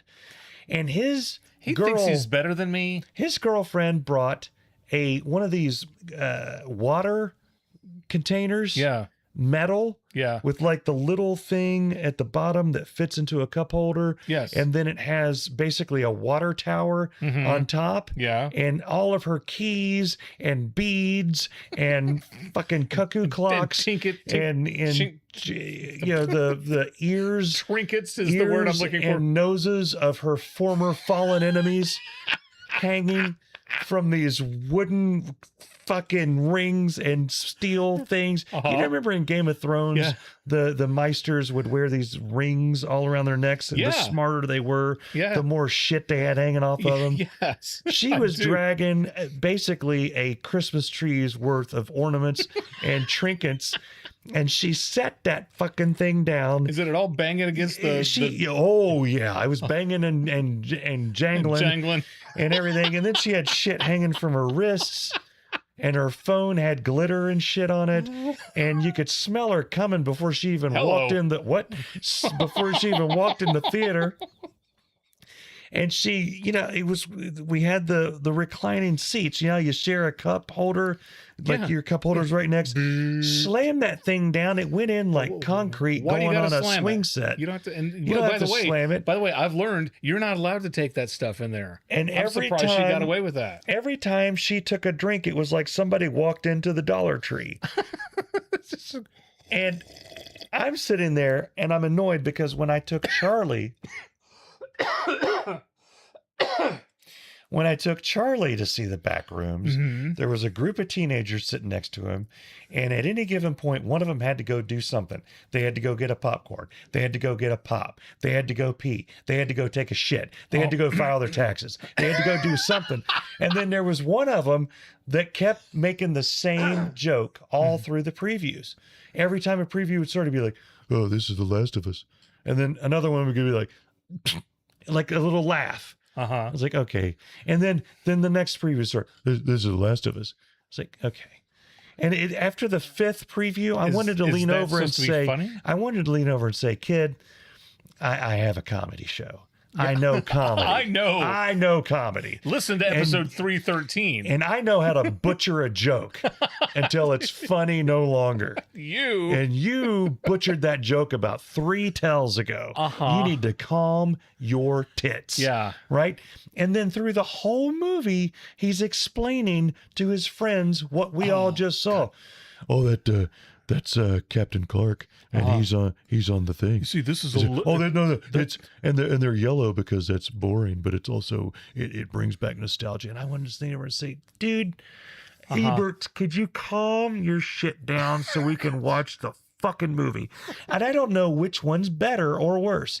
Ebert Von Zant over here. I've already ran out of all my sound effects. I'm reusing ones. Going through his thesis on the movie, or Jenna McJangles a lot, and her concrete coffee holder Of death. slamming the thing down every time she needs to hydrate. Can I go see a movie? No. What happened to the days of going to just see a movie? No, you can't. You absolutely can't. God, I remember years ago, when I lived in Tennessee, I think we went to see the Teenage Mutant Ninja Turtles Oh, movie. you're asking for trouble. I know, right? I Yeah. should have known better. And these kids, they were like 13 or something in front of us. They were hopping up and down in their seat. Oh, jeez. And they were bouncing and Yeah. they were, where are we going to do that? We need some popcorn. I reached over and I put my hand on each of the shoulders. Now, if I'd done that now, that's assault. It is. If you Yeah. put, and I gently put my hand on each of the shoulders and Mhm. said, guys, would you like to stop, please? And they froze. Mhm. Froze. Stranger danger. They didn't even turn their heads for Mhm. the rest of the movie. Mhm. And the second that movie was over with, pew! It was like when the coyote Yeah. is chasing the roadrunner and there's the smoke, right? Yeah. And I'm like, my God, I was nice, but I was authoritative. I'm like, do you wanna stop? And oh my God. But my favorite story, and I will tell it again, was when Libby and I went to see the Lord of the Rings, The Two Towers. Okay. So we were riding high on the wave of the Fellowship of the Ring. And I had watched the DVD a couple of times and I understood the movie now. I didn't Yeah. understand it when I first saw it.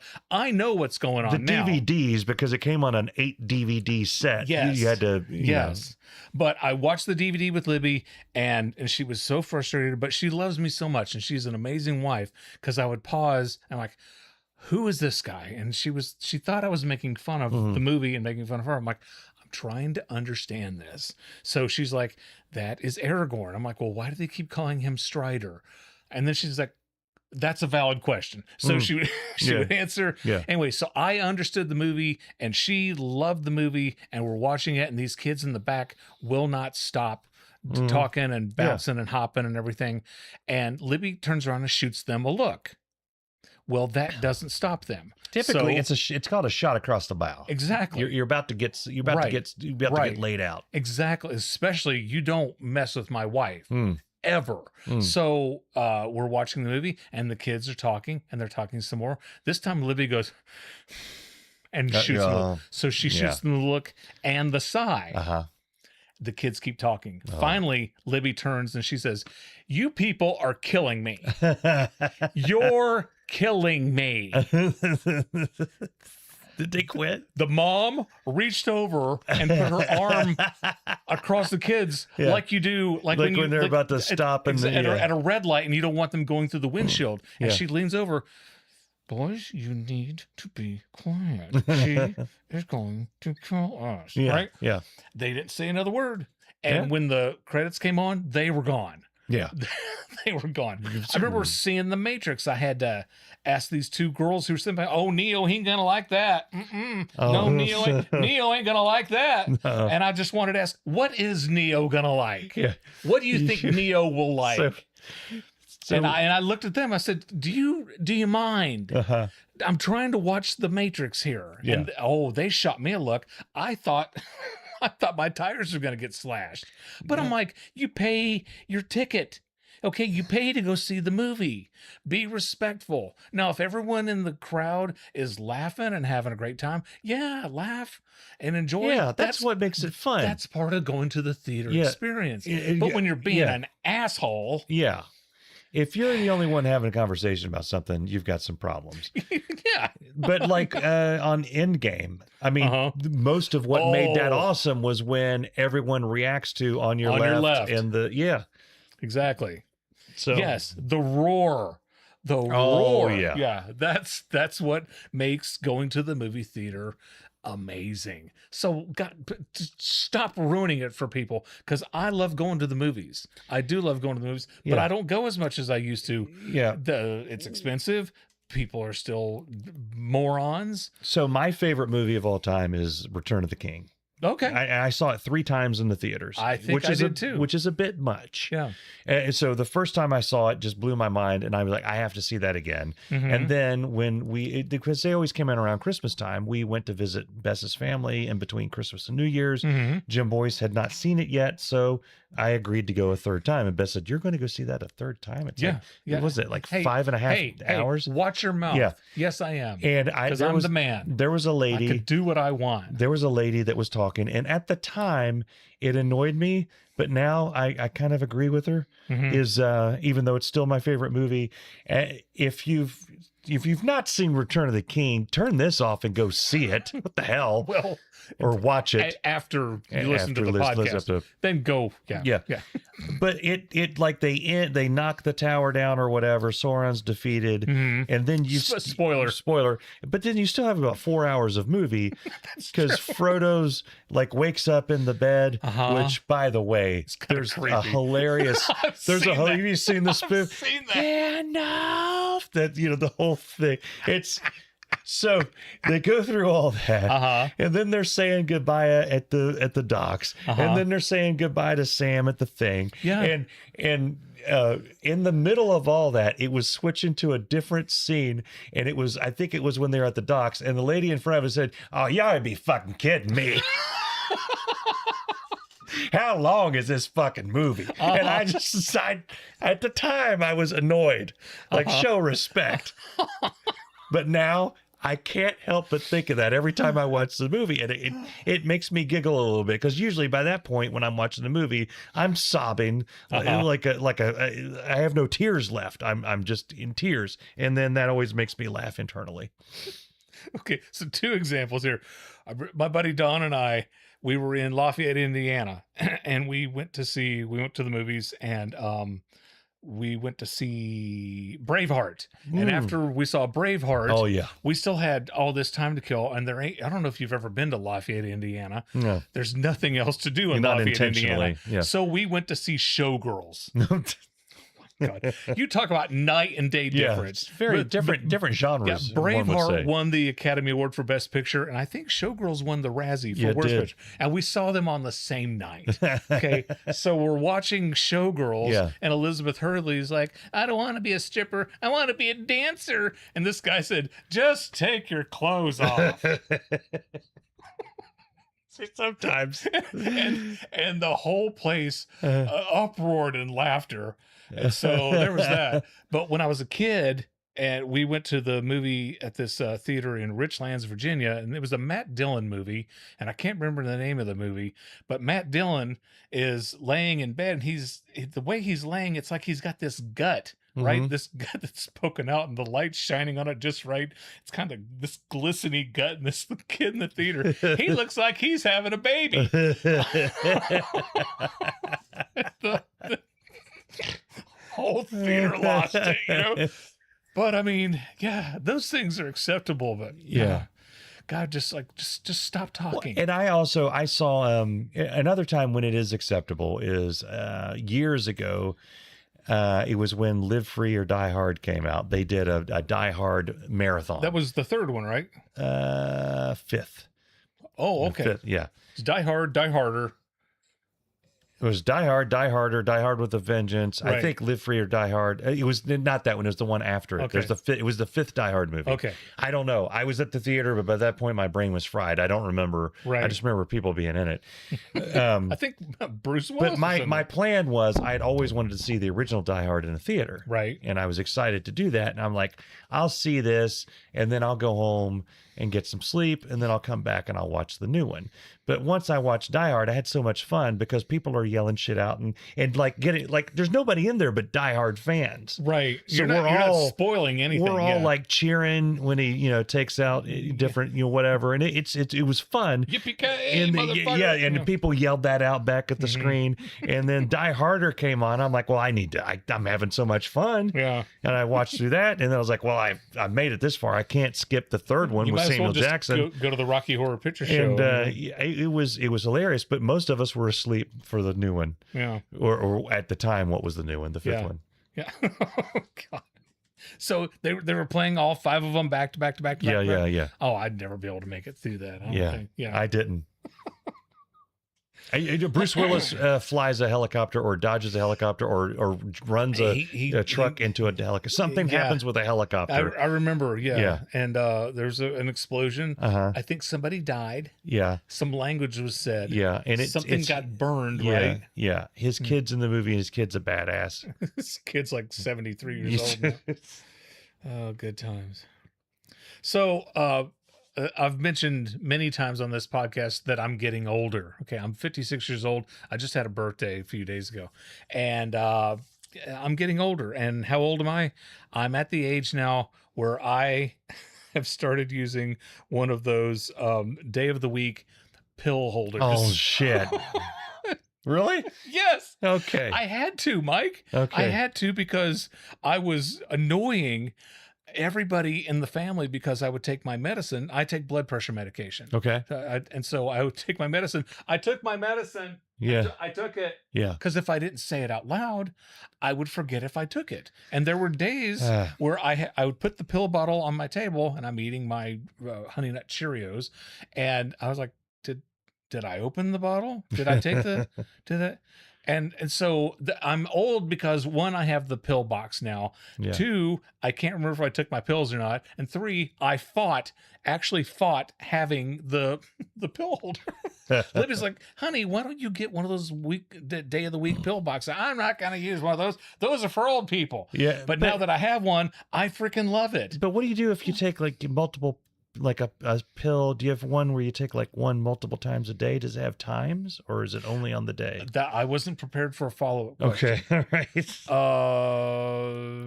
I don't know. Actively fighting against any medication. Yeah. Well, I was too, but Yeah. my blood pressure wasn't going down. And whenever I take a picture, I look like I had been in the desert for 2 weeks. So I've started taking blood pressure medication like, Okay. I don't know, months and months ago. So Well, congratulations. So, yep.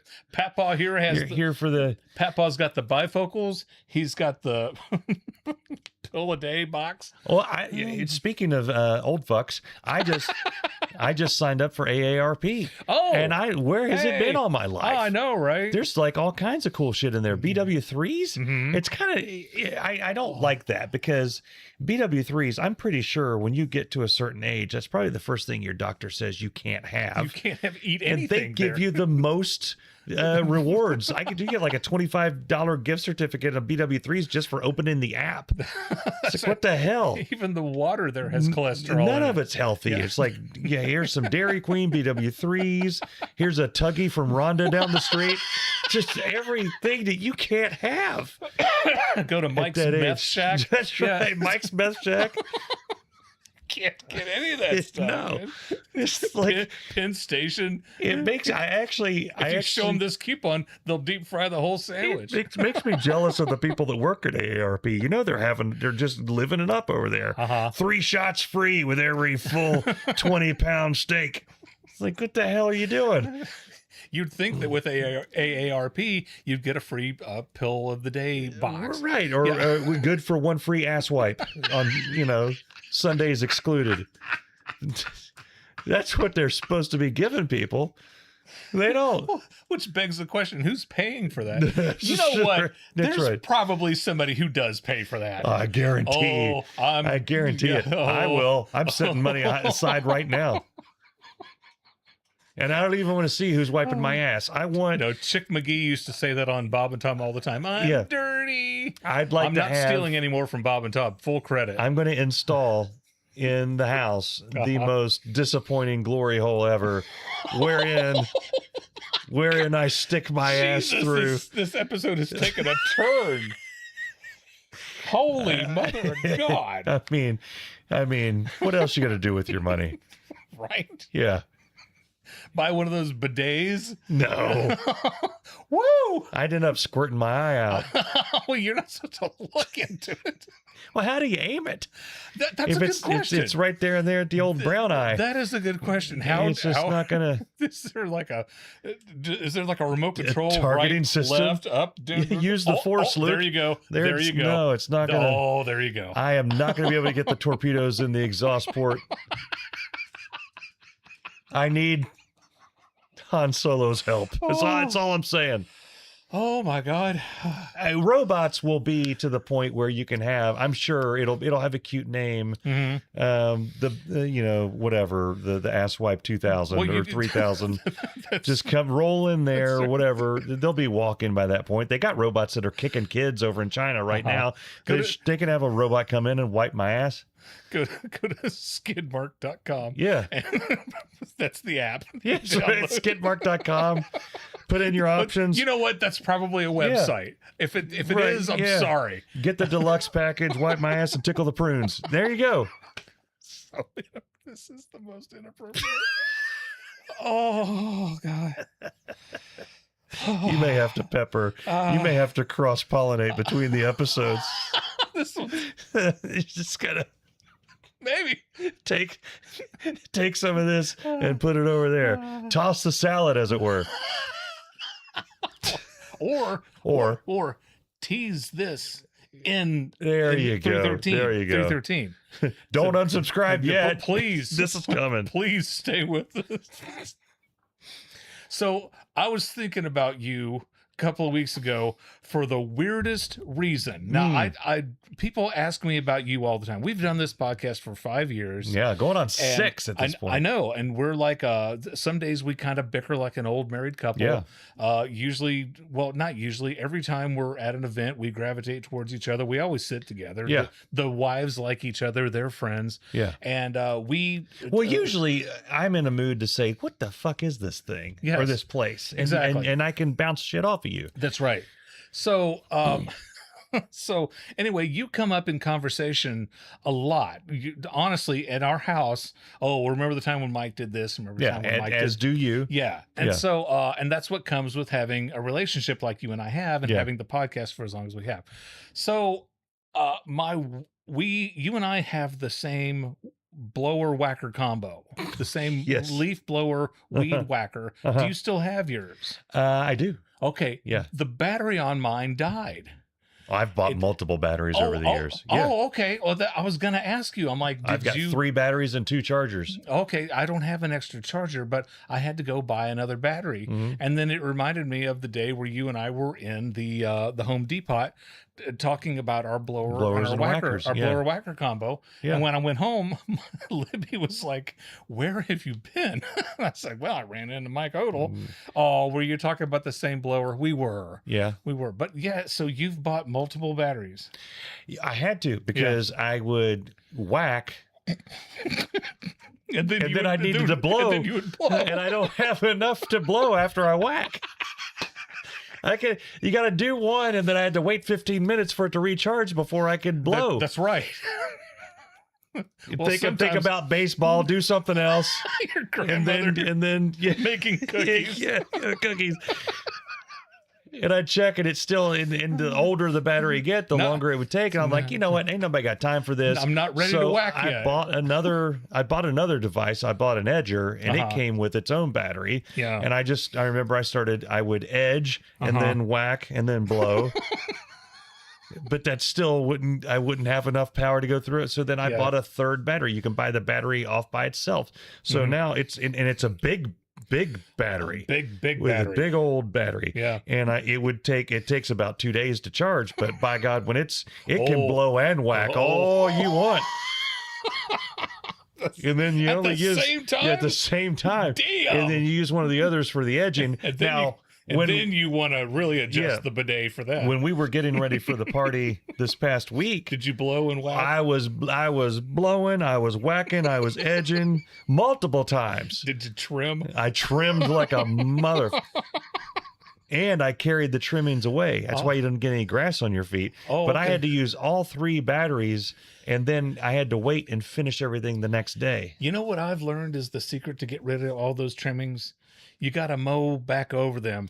I mow my backyard probably 10 times. You have a riding mower. I do though. have a Yeah, riding we got to mower. push, so we can't do that. Is it gas operated? It Or is. is it just one of those that you just push? It's like the frickin' Forrest Gump mower. That's right. She let me cut the grass for free.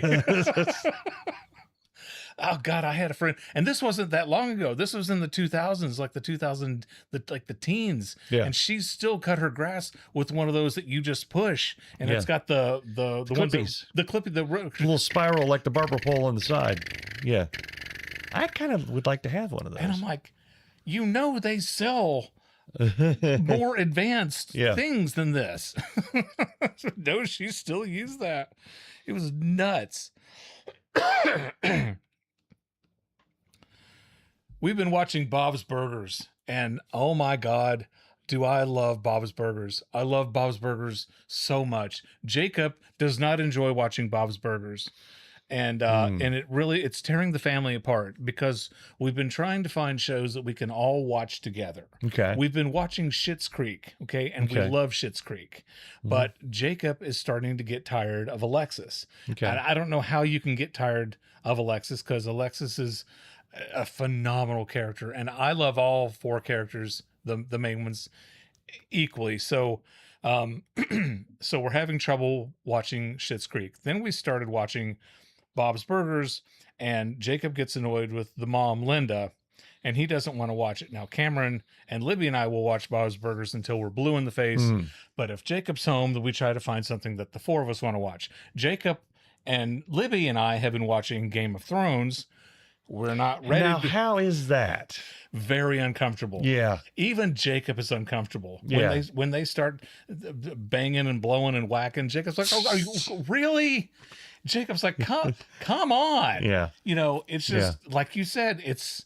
I wish that they had a version of it without the boobs, and because they're talking about pivotal parts of the plot. And then there's a titty in the background. And there's multiple. There's a sheep, and there's it's just insane. So we can't watch that if Cameron's over, because it's just he doesn't even want to watch that. It's just we I talked to Andrew about it because I told him we talked about watching Game of Thrones, and I said I don't know that would be comfortable.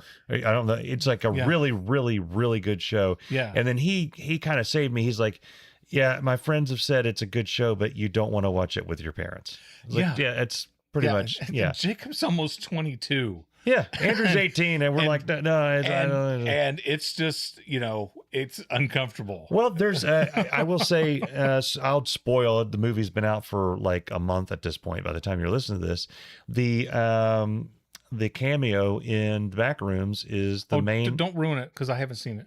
Okay. Okay. Well, Okay. There's an actor that makes a cameo, and he's in a horror movie. Okay. That's really, really good. And perfectly fine. I could let Andrew and Charlie and all of us watch it, and we're probably going to.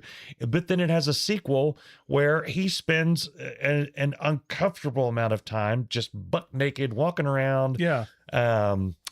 With the old golf club swinging. The old pendulum. And so I told Andrew, I was like, yeah, the first one's really good. Second one, you're probably going to just watch on your own, because I don't know. You don't want to be sitting there with us watching that. I'm going to get back to Bob's Burgers here in a second. But you mentioned the back rooms. Yeah. And we were talking about the back rooms earlier. Yeah. And something about that movie that's bugging me is I heretofore had never heard the expression liminal space. Okay.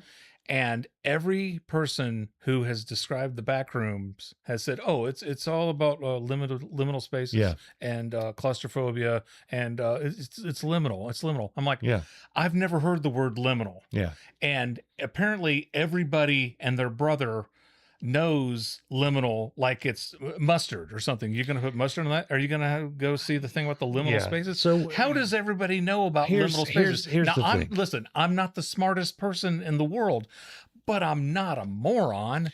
You'd think that I would know what a liminal space is. Here's the thing, and I'm going to build on this a little bit. Yeah.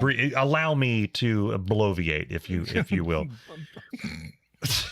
Expound. So I please. Naturally know what a liminal space is, because I was there. I was there, Gandalf, 3,000 years ago, when I saw, no, not because of the engineer, just because I was on the weird parts of the internet where this weird photography came out, and people said, oh, this is a liminal space. Okay. It's supposed to have people, but it doesn't, and it makes it creepy. And then the back rooms kind of spawned from that. So I knew from that point where it was. And then people would say that's part of what makes The Shining Shining creepy. You know, I'm a big Shining fan. Yeah, oh yeah. They talk about it in the movie 237 or 226 or whatever the hell it is. That's about the Shining. It's not 227. 227. That's Marla Gibbs. Right. So I naturally came into the definition of the Shining, but you touched on something that really gets my gonads What's that? about the society today is that because we have these personal data assistants in our pockets, Yes. people will learn about something 30 seconds ago and then come at you like they've got a PhD in it. Yeah. And it's really starting to get my ass because you said it, Buster. Everybody seems to know what a liminal space is. Right. No, What the fuck's a liminal space? There's not that many. I'm a dork. I came on it, like I said, came on it naturally. I came to it. Whoa. Well, first you blow, and then you whack, and then you come on it naturally. You come to it. Yes. Shit. Can that stay in the podcast? You know what? It's gonna be at least in the bloopers. My point, that combined with something that I've noticed with some of these youngins. Now, I love all generations. I think, you know, I really get a chip on my shoulder when I hear a boomer or now a Gen Xer talk about the young folk of today. I can't stand young it. folk, these whippersnappers, these sprouts, because these damn kids. I think they all, but I will stand up when people have this thing of where they hear about something 20 seconds ago and now all of a sudden they're an expert. Now, yes, back when Darren and I were kids, if you wanted to know something, you had to go to a library. Yes. And look in a card catalog. I want to know about an encyclopedia. Yeah, or I want to see the blower whacker combo. So you had to go to the bees and look for blower in there and find a card that had books about blowers. It's a Dewey Decimal System. They're in the basement. Yes. Next to the gardening tools. And you go down there. And those books were in a very dark part of the library. And they would have the little numbers and you'd have to find them. They'd have the orange sticker. The table was sticky. Table was a little sticky. It's like a Red Robin. And they didn't have as much fries as they used to down there. What are we, a Red Robin? But you would find it and you'd have to read. And if that particular book on blowers didn't have the fact that you needed, you're shit out of luck. You didn't learn The only it. thing you had next was to ask your Uncle Dave what a blower is. Yeah. And you don't want to have Uncle Dave tell you what a blower is. Not my Uncle Dave. No. My point is we had to work for what we wanted to know. That's true. Right? That is true. And now you just look at it as, Jarvis told me that this is a such and such. And they're getting all their information from reading it on the screen, and it gets my gonads when you hear a podcast or a YouTuber and they mispronounce a word. I hate when people do that. Well, I'm just saying. Alex Lifeson, which, by the way, we talked about Rush in great detail last episode, and not once did either of us mispronounce any of their names. No. Yeah. No. Continue. I'm done. Okay. You know what I'm saying, though, I right? do know what you're saying. Yeah. So pisses me right off the rock into the ocean. What? Back to Bob's Burgers. Bob's Burgers. We were trying to find a show that we'd all watch together, and we finally landed on The Big Bang Theory. Now, I don't know if you've watched The Big Bang Theory. My God, is this show entertaining from start to finish. I best watched it with Charlie. Yeah, I don't know and young why. Sheldon. Yeah, I don't know why I didn't watch it when it first came on, but I'm like, well, we're here now. Yeah. So anyway, back to Bob's Burgers. Every episode of Bob's Burgers, they're in the intro, they have the building next to them is a funeral home called It's Your Funeral and Crematorium. Okay. And then there's a building that shows up to their right, and it's a different building every time. And the writers are insane because they give the most hilarious, the most creative names for the store next to them. And then all these mice run in and the store closes, and then a truck will come in with people who kill Exterminator. Exterminator Company. Thank you. An exterminator will come up, and there's a different name for the exterminator each week. So this exterminating truck pulls up, and the name of it is mashed potato bugs are real or something. And we're like, we didn't get it. Yeah. We just didn't get it.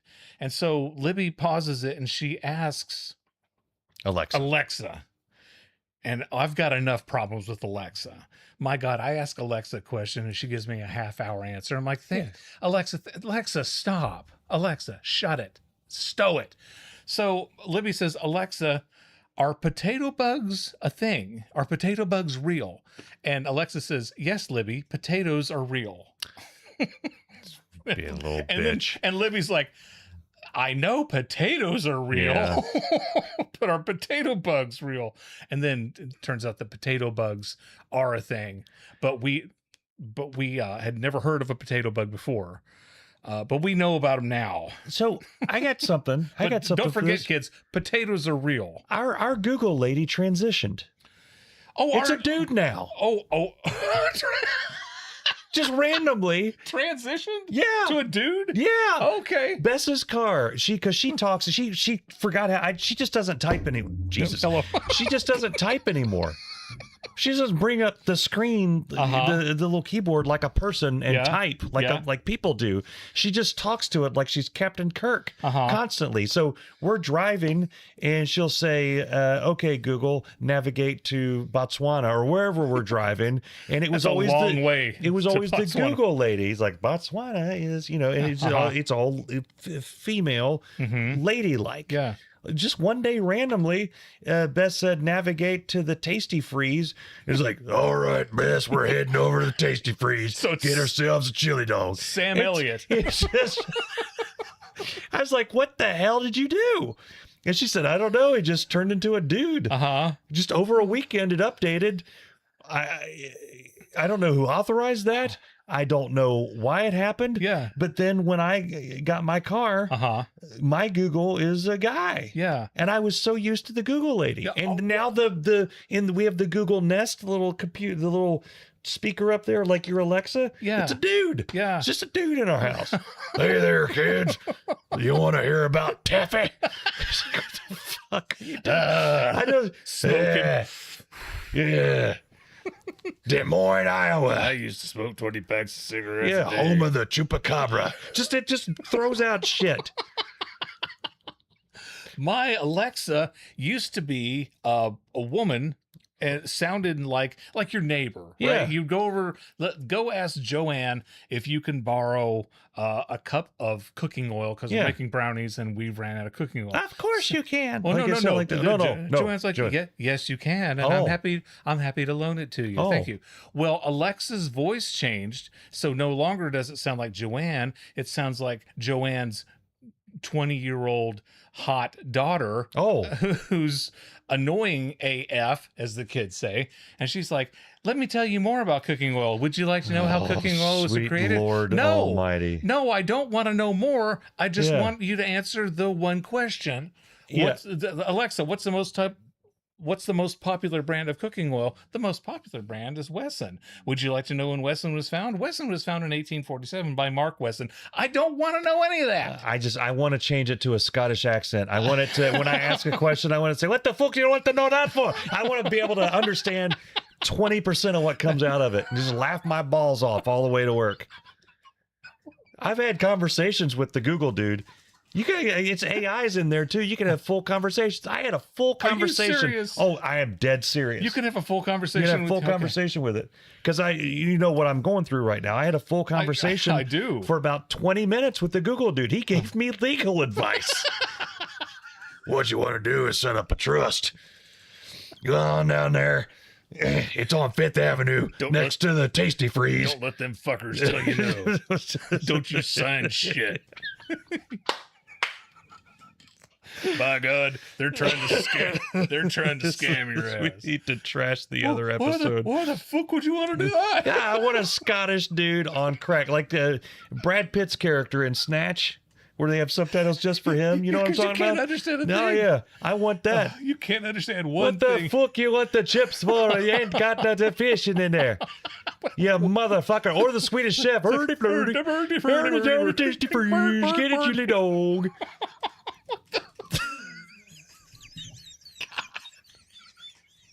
Or Waldorf. Statler or Waldorf. He wants to go down to Tasty Freeze. We're gonna get on Charlie Chili Dog. What time does this show start? It's already started. Well, what time's it over? Look at Eeyore navigate to the AMC. Okay. Well, it's not like anybody wants to thank watch you, my Larry. movie anyway. I'll hang myself while you're in You there. can't say that. Can't say that. Not me, it's Eeyore. Oh, well, yeah. It's, Might as well just fucking die. or the Charlie Brown teacher. Oh, no, that would be great. Alexa, what time does AMC open? I mean, if you're gonna make our Google lady transition, at least give us a choice. You know, that isn't that what you want choice. I can't believe they gave you Sam Elliott. That's amazing. It came out of nowhere, scared the fuck out of me. You've been hearing basically Nicole Kidman come out of your Google Nest for years, and all of a sudden he comes on. Yeah. I'd like a pint. Give me a beer. Hold the attitude, bitch. Gave you legal advice. Why don't you start wearing them short shorts again? Hey, that's my wife. It's a form. That's my wife. Don't you sign shit. It's a Form 509. Now get your sissy ass down there to the Tasty Freeze and sign the documents. Is there even a Tasty Freeze around here? That's where the lawyers are. Oh, they're at the Tasty Freeze. Tasty Freeze, sucking down chili dogs. Got his hands between her knees. You got to pay the bill somehow. Oh, yeah, you got to. Yeah. Yes. Oh, my God.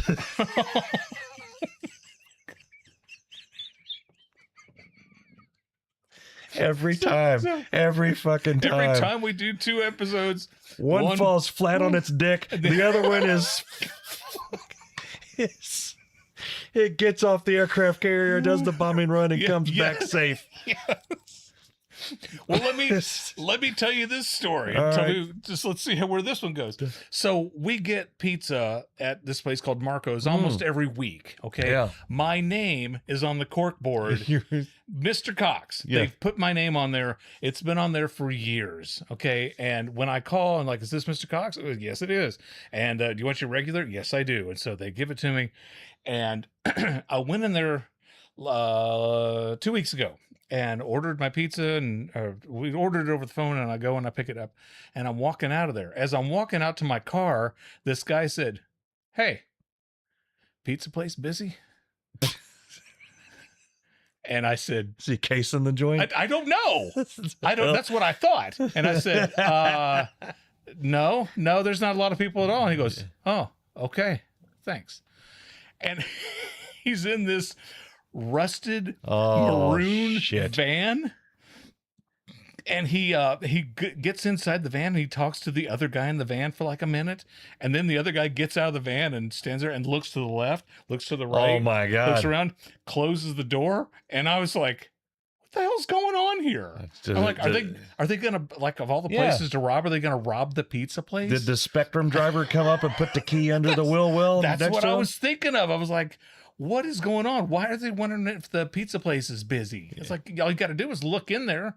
We're 4 parking spaces away. You can see that you can see how many people are in there from Do you know here. how places and eyes work? I'm blind as a bat. I can tell it. But they asked the dude with glasses and a wonky eye to look in the store for him. That's right. The one person who you would not trust in a police lineup. Which one did it? So I was worried because now you don't want to go in there because you don't know what's going to happen. well, I've already got my pizza. Oh, you were coming out. You were coming out. I was coming out. Oh, you're good. You're clear. But I'm worried about, I know the manager in there. Yeah. And I know his daughter who works there. Okay. And I also know his grandson who also works there. And I thought, do I need to wait and see if Yeah. they run out, just firing pistols into the air? Like Yosemite Sam coming out of the saloon. But I wrote down the make and model of the van no, you didn't. and the license plate in case. Yeah, And you and may be a witness. I sat there for a couple of minutes. I'm like, well, shit, I don't think anything's gonna happen. And I went home. And why did I go home? Because I was hungry. And the next, so I got home and I was going to tell Libby about it, but we just started eating. Yeah. And we started they were waiting on me. They had the movie queued up. We watched the movie and it was about midnight. I'm like, oh shit, I forgot the people who were casing the It's joint. like I a did- massacre I just did- happened at Marco's. I did go on Google and look up to see if there were any recent news events. Well, you did all you could.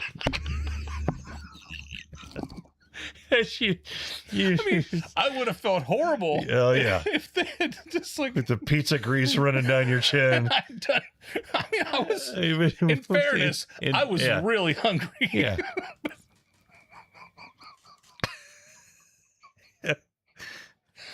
Yes. Oh, Marco's, now you know not to hire Darren to That's be your right. lookout. I mean, your heart was in the right place. It was, yeah. Yeah, just got. But I was like, yeah, why ask me? What are you gonna do? Pizza place busy. It's like, what? You drove all the way down here. What are you gonna do? Like, what if you had said, yeah, it's just yeah. packed. Yeah, it's packed. Just gonna leave? They're gonna go somewhere else. Go yeah. get a Totino's at the UDF. That's right. I've mentioned many times on this podcast that I don't enjoy reading. I just don't. I rarely ever read when I'm laying in bed. If I'm reading a book, I can't get comfortable. I often lose concentration. I'll be 12 pages into it and the book will start talking about Sarah, and Sarah has said that she's never going to get back into that horrible habit of hers again. And I'm thinking, who's Sarah? And this is before I knew about Chat GPT. Okay. And you can ask Chat GPT to tell you like where you get caught up in the book or whatever. So I would go back like 3 or 4 pages and Sarah. Sarah is Lauren's sister who's home from college and she's staying there, and Philip has a crush on or whatever. So anyway, I just don't enjoy reading. That being said, I own every single book by David Sedaris, and I have read all of his books.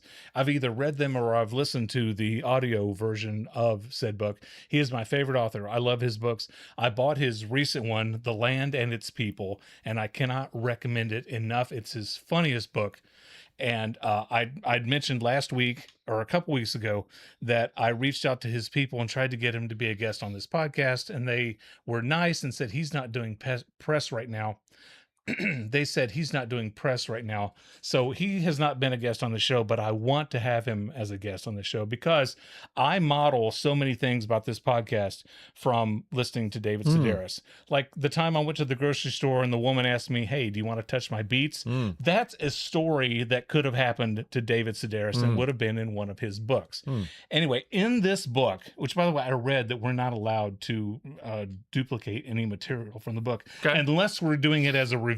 Yeah. So this is my review of a chapter of the David Sedaris Fair book. use. He and a friend had the stupidest conversation akin to something you and I would have. Yeah.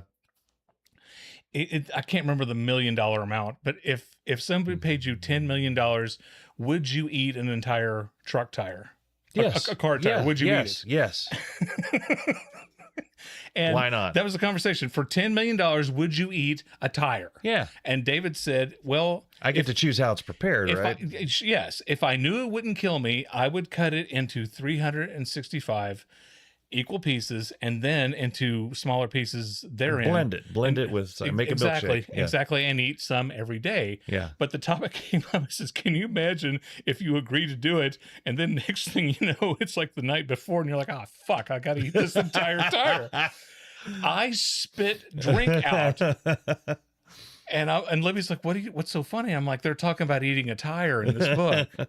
And I'm trying to explain to Libby why it's so hilarious. And I went back and I read the whole thing to her, and then she's laughing. But you absolutely have to read this book, It's called Land. The Land and Its People Okay. by David Sedaris. And it is so good.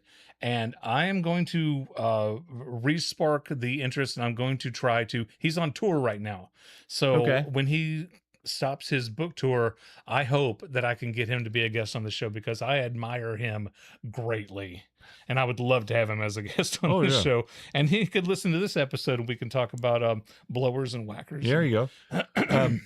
Speaking of books, and you mentioned a feature of AI that I talked about previously on the show, where you can just like put a book aside and then ask AI to summarize up to a point. Right. And that has enabled me to continue to suck more at reading because right now I have the problem, and I've had it for a couple of years, and I'm kind of concerned about it, is I'll read 3 or 4 chapters of a book, and then I'll put it down and I'll start reading another book. That book has a cool cover syndrome. Right. Yes. Yeah, Well, they say don't judge a book by its cover. Well, I mean, I read it because it looked like it's a good book. Well, I found a book that is impervious to that, and it bothers me because I've gotten impervious. I got halfway through this book. It's an excellent book, and then I set it aside because another book had a better cover, and I started reading it, and now I can't go back because the book that I was reading is called There Is No Anti-Memetics Division. All right, which is not important. Right. That's the name of it. The book is about entities. Okay. Like the SCP, Secure, Contain, Protect. If you're an internet nerd like me, you know what that is. Are there any liminal spaces? It's along the same vein of that. But it's about entities that refuse to allow you to remember that they exist. They erase your memory. Even if you bring someone along as a witness to talk with them, something, or you record them, something will happen. The tape will tear apart in the machine, or your person will suffer an injury where they can't remember. Something will happen where you can't remember them. So that's all background into the way the book is written. You remember the movie Memento? Oh, I love that movie. It's told backwards and forwards. So you don't know what he doesn't know. Right. That's how this book is written. Okay. So you're reading a chapter. Would never understand it. And just this wild shit happens. And then you get a couple more chapters down, which kind of explains what happened back. So you can't, like, what's AI? I don't even want to know what AI would do with that because it can't explain forward and backwards. So now I'm stuck. I got halfway through this book, and now I have to start all the way back over because I have no idea what's going on, but I want to finish the book. And here's what's going to happen. I'm going to get to the halfway point. I'm going to see a shiny new cover, and I'm going to go over and I'm going to read it. Right. So I'm going to try to discipline myself and read this book. But I will tell you all, if you have any interest in that type of torture, read There Is No if they're listening to this podcast, you do. This book's perfect for them. There is no anti-memetics division. It's an intense book that I can't finish. Right. We're running over, but I'm going to keep. Let's get it like 10. Let's do like maybe 10 more minutes because I do have to go to bed. Okay.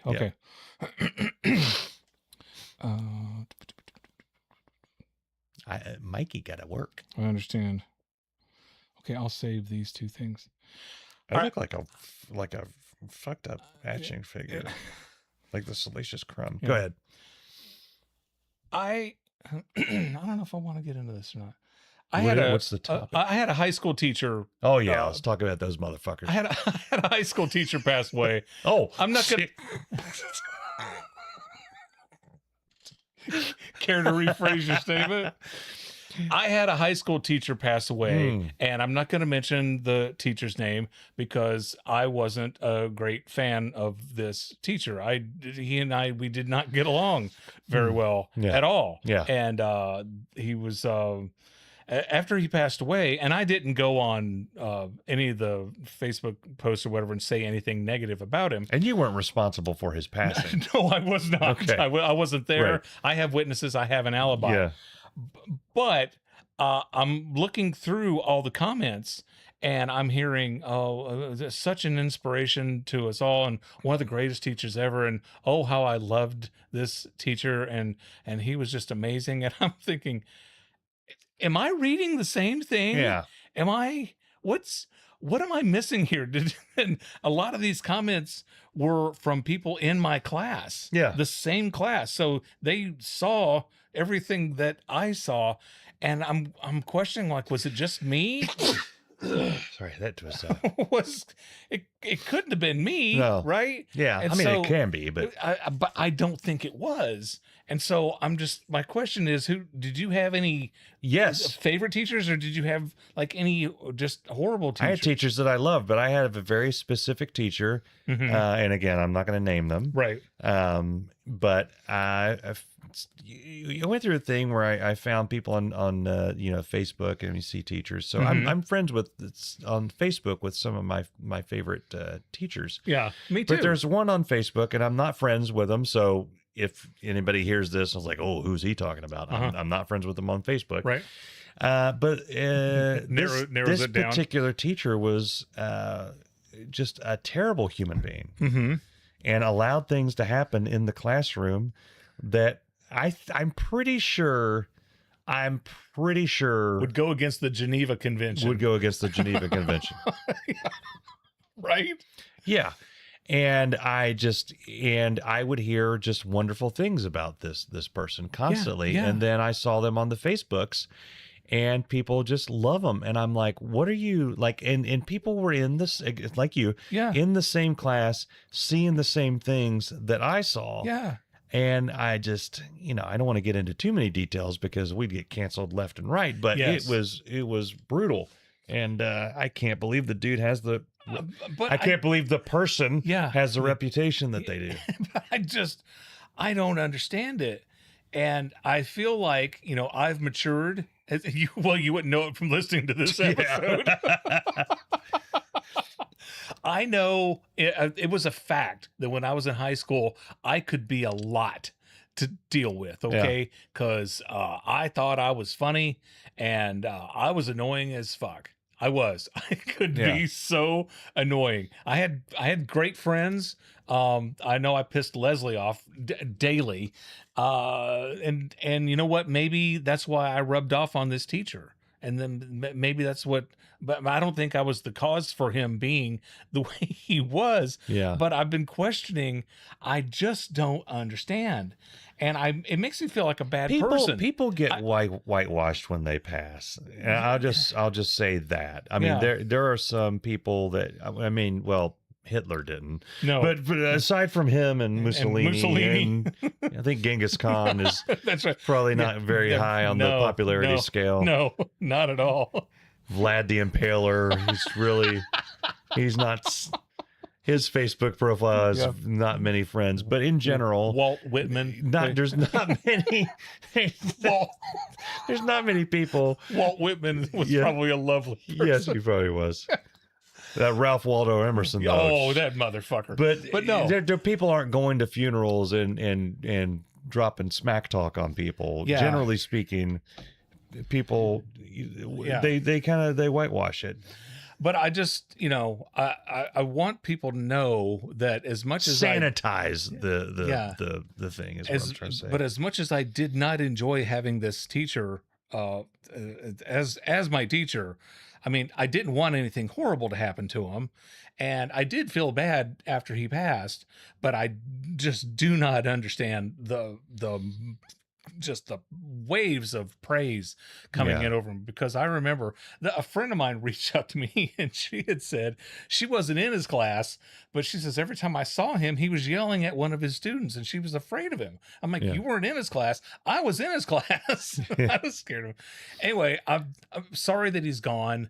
And for everybody who loved him, and there's people who know who I'm talking about, hey, if he was an inspiration to you, I'm happy that he inspired you to grow up and become the adult that you became.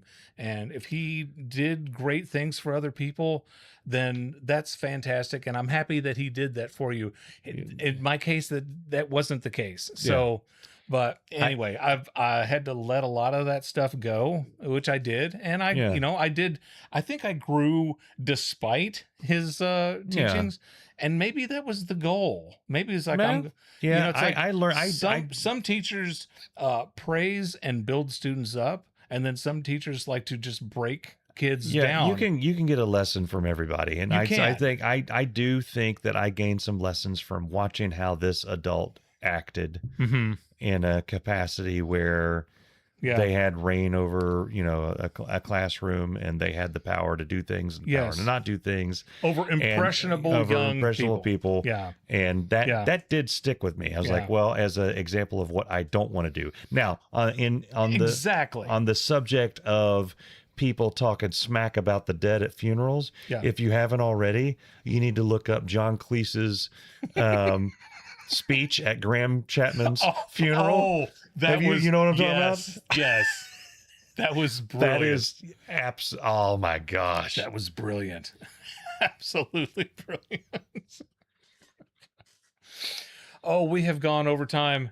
Hey, we really appreciate you listening to this episode. And if you are here despite episode 313, we really appreciate you listening to us. And we want you to go to irritabledadsyndrome.com. We want you to tell all your friends about us, and go to Facebook and check out our stories and like us on Facebook. And we would really appreciate that. But most importantly, we hope to see you next week on Irritable Dad Syndrome. I think that My God. Oh you're my God. gonna have to pepper some teasers Oh my God. through Yes. there. Yes, I will. I will. I think blower, whacker, edger is gonna pop up. Yes. My God. How? If I'd known. It happens every time. I know. Well, I was looking, and I was trying so hard when I made the rundowns for each show, and I was like, I don't know that I have enough for either. Yeah. Part of it may have been, I mean, I had to send that email. I mean, I was thinking about that. So I wanted to try to get that off You my think you were plate. just too distracted? Maybe. I don't know. But it always I mean, this is episode 14? 14. Yeah. We've done this enough to where Yeah. it's always the second one is a fucking I know. banger. Well, we've done this so many times where there have been so many times that I go home and Libby's like, how'd the episode go? I don't know.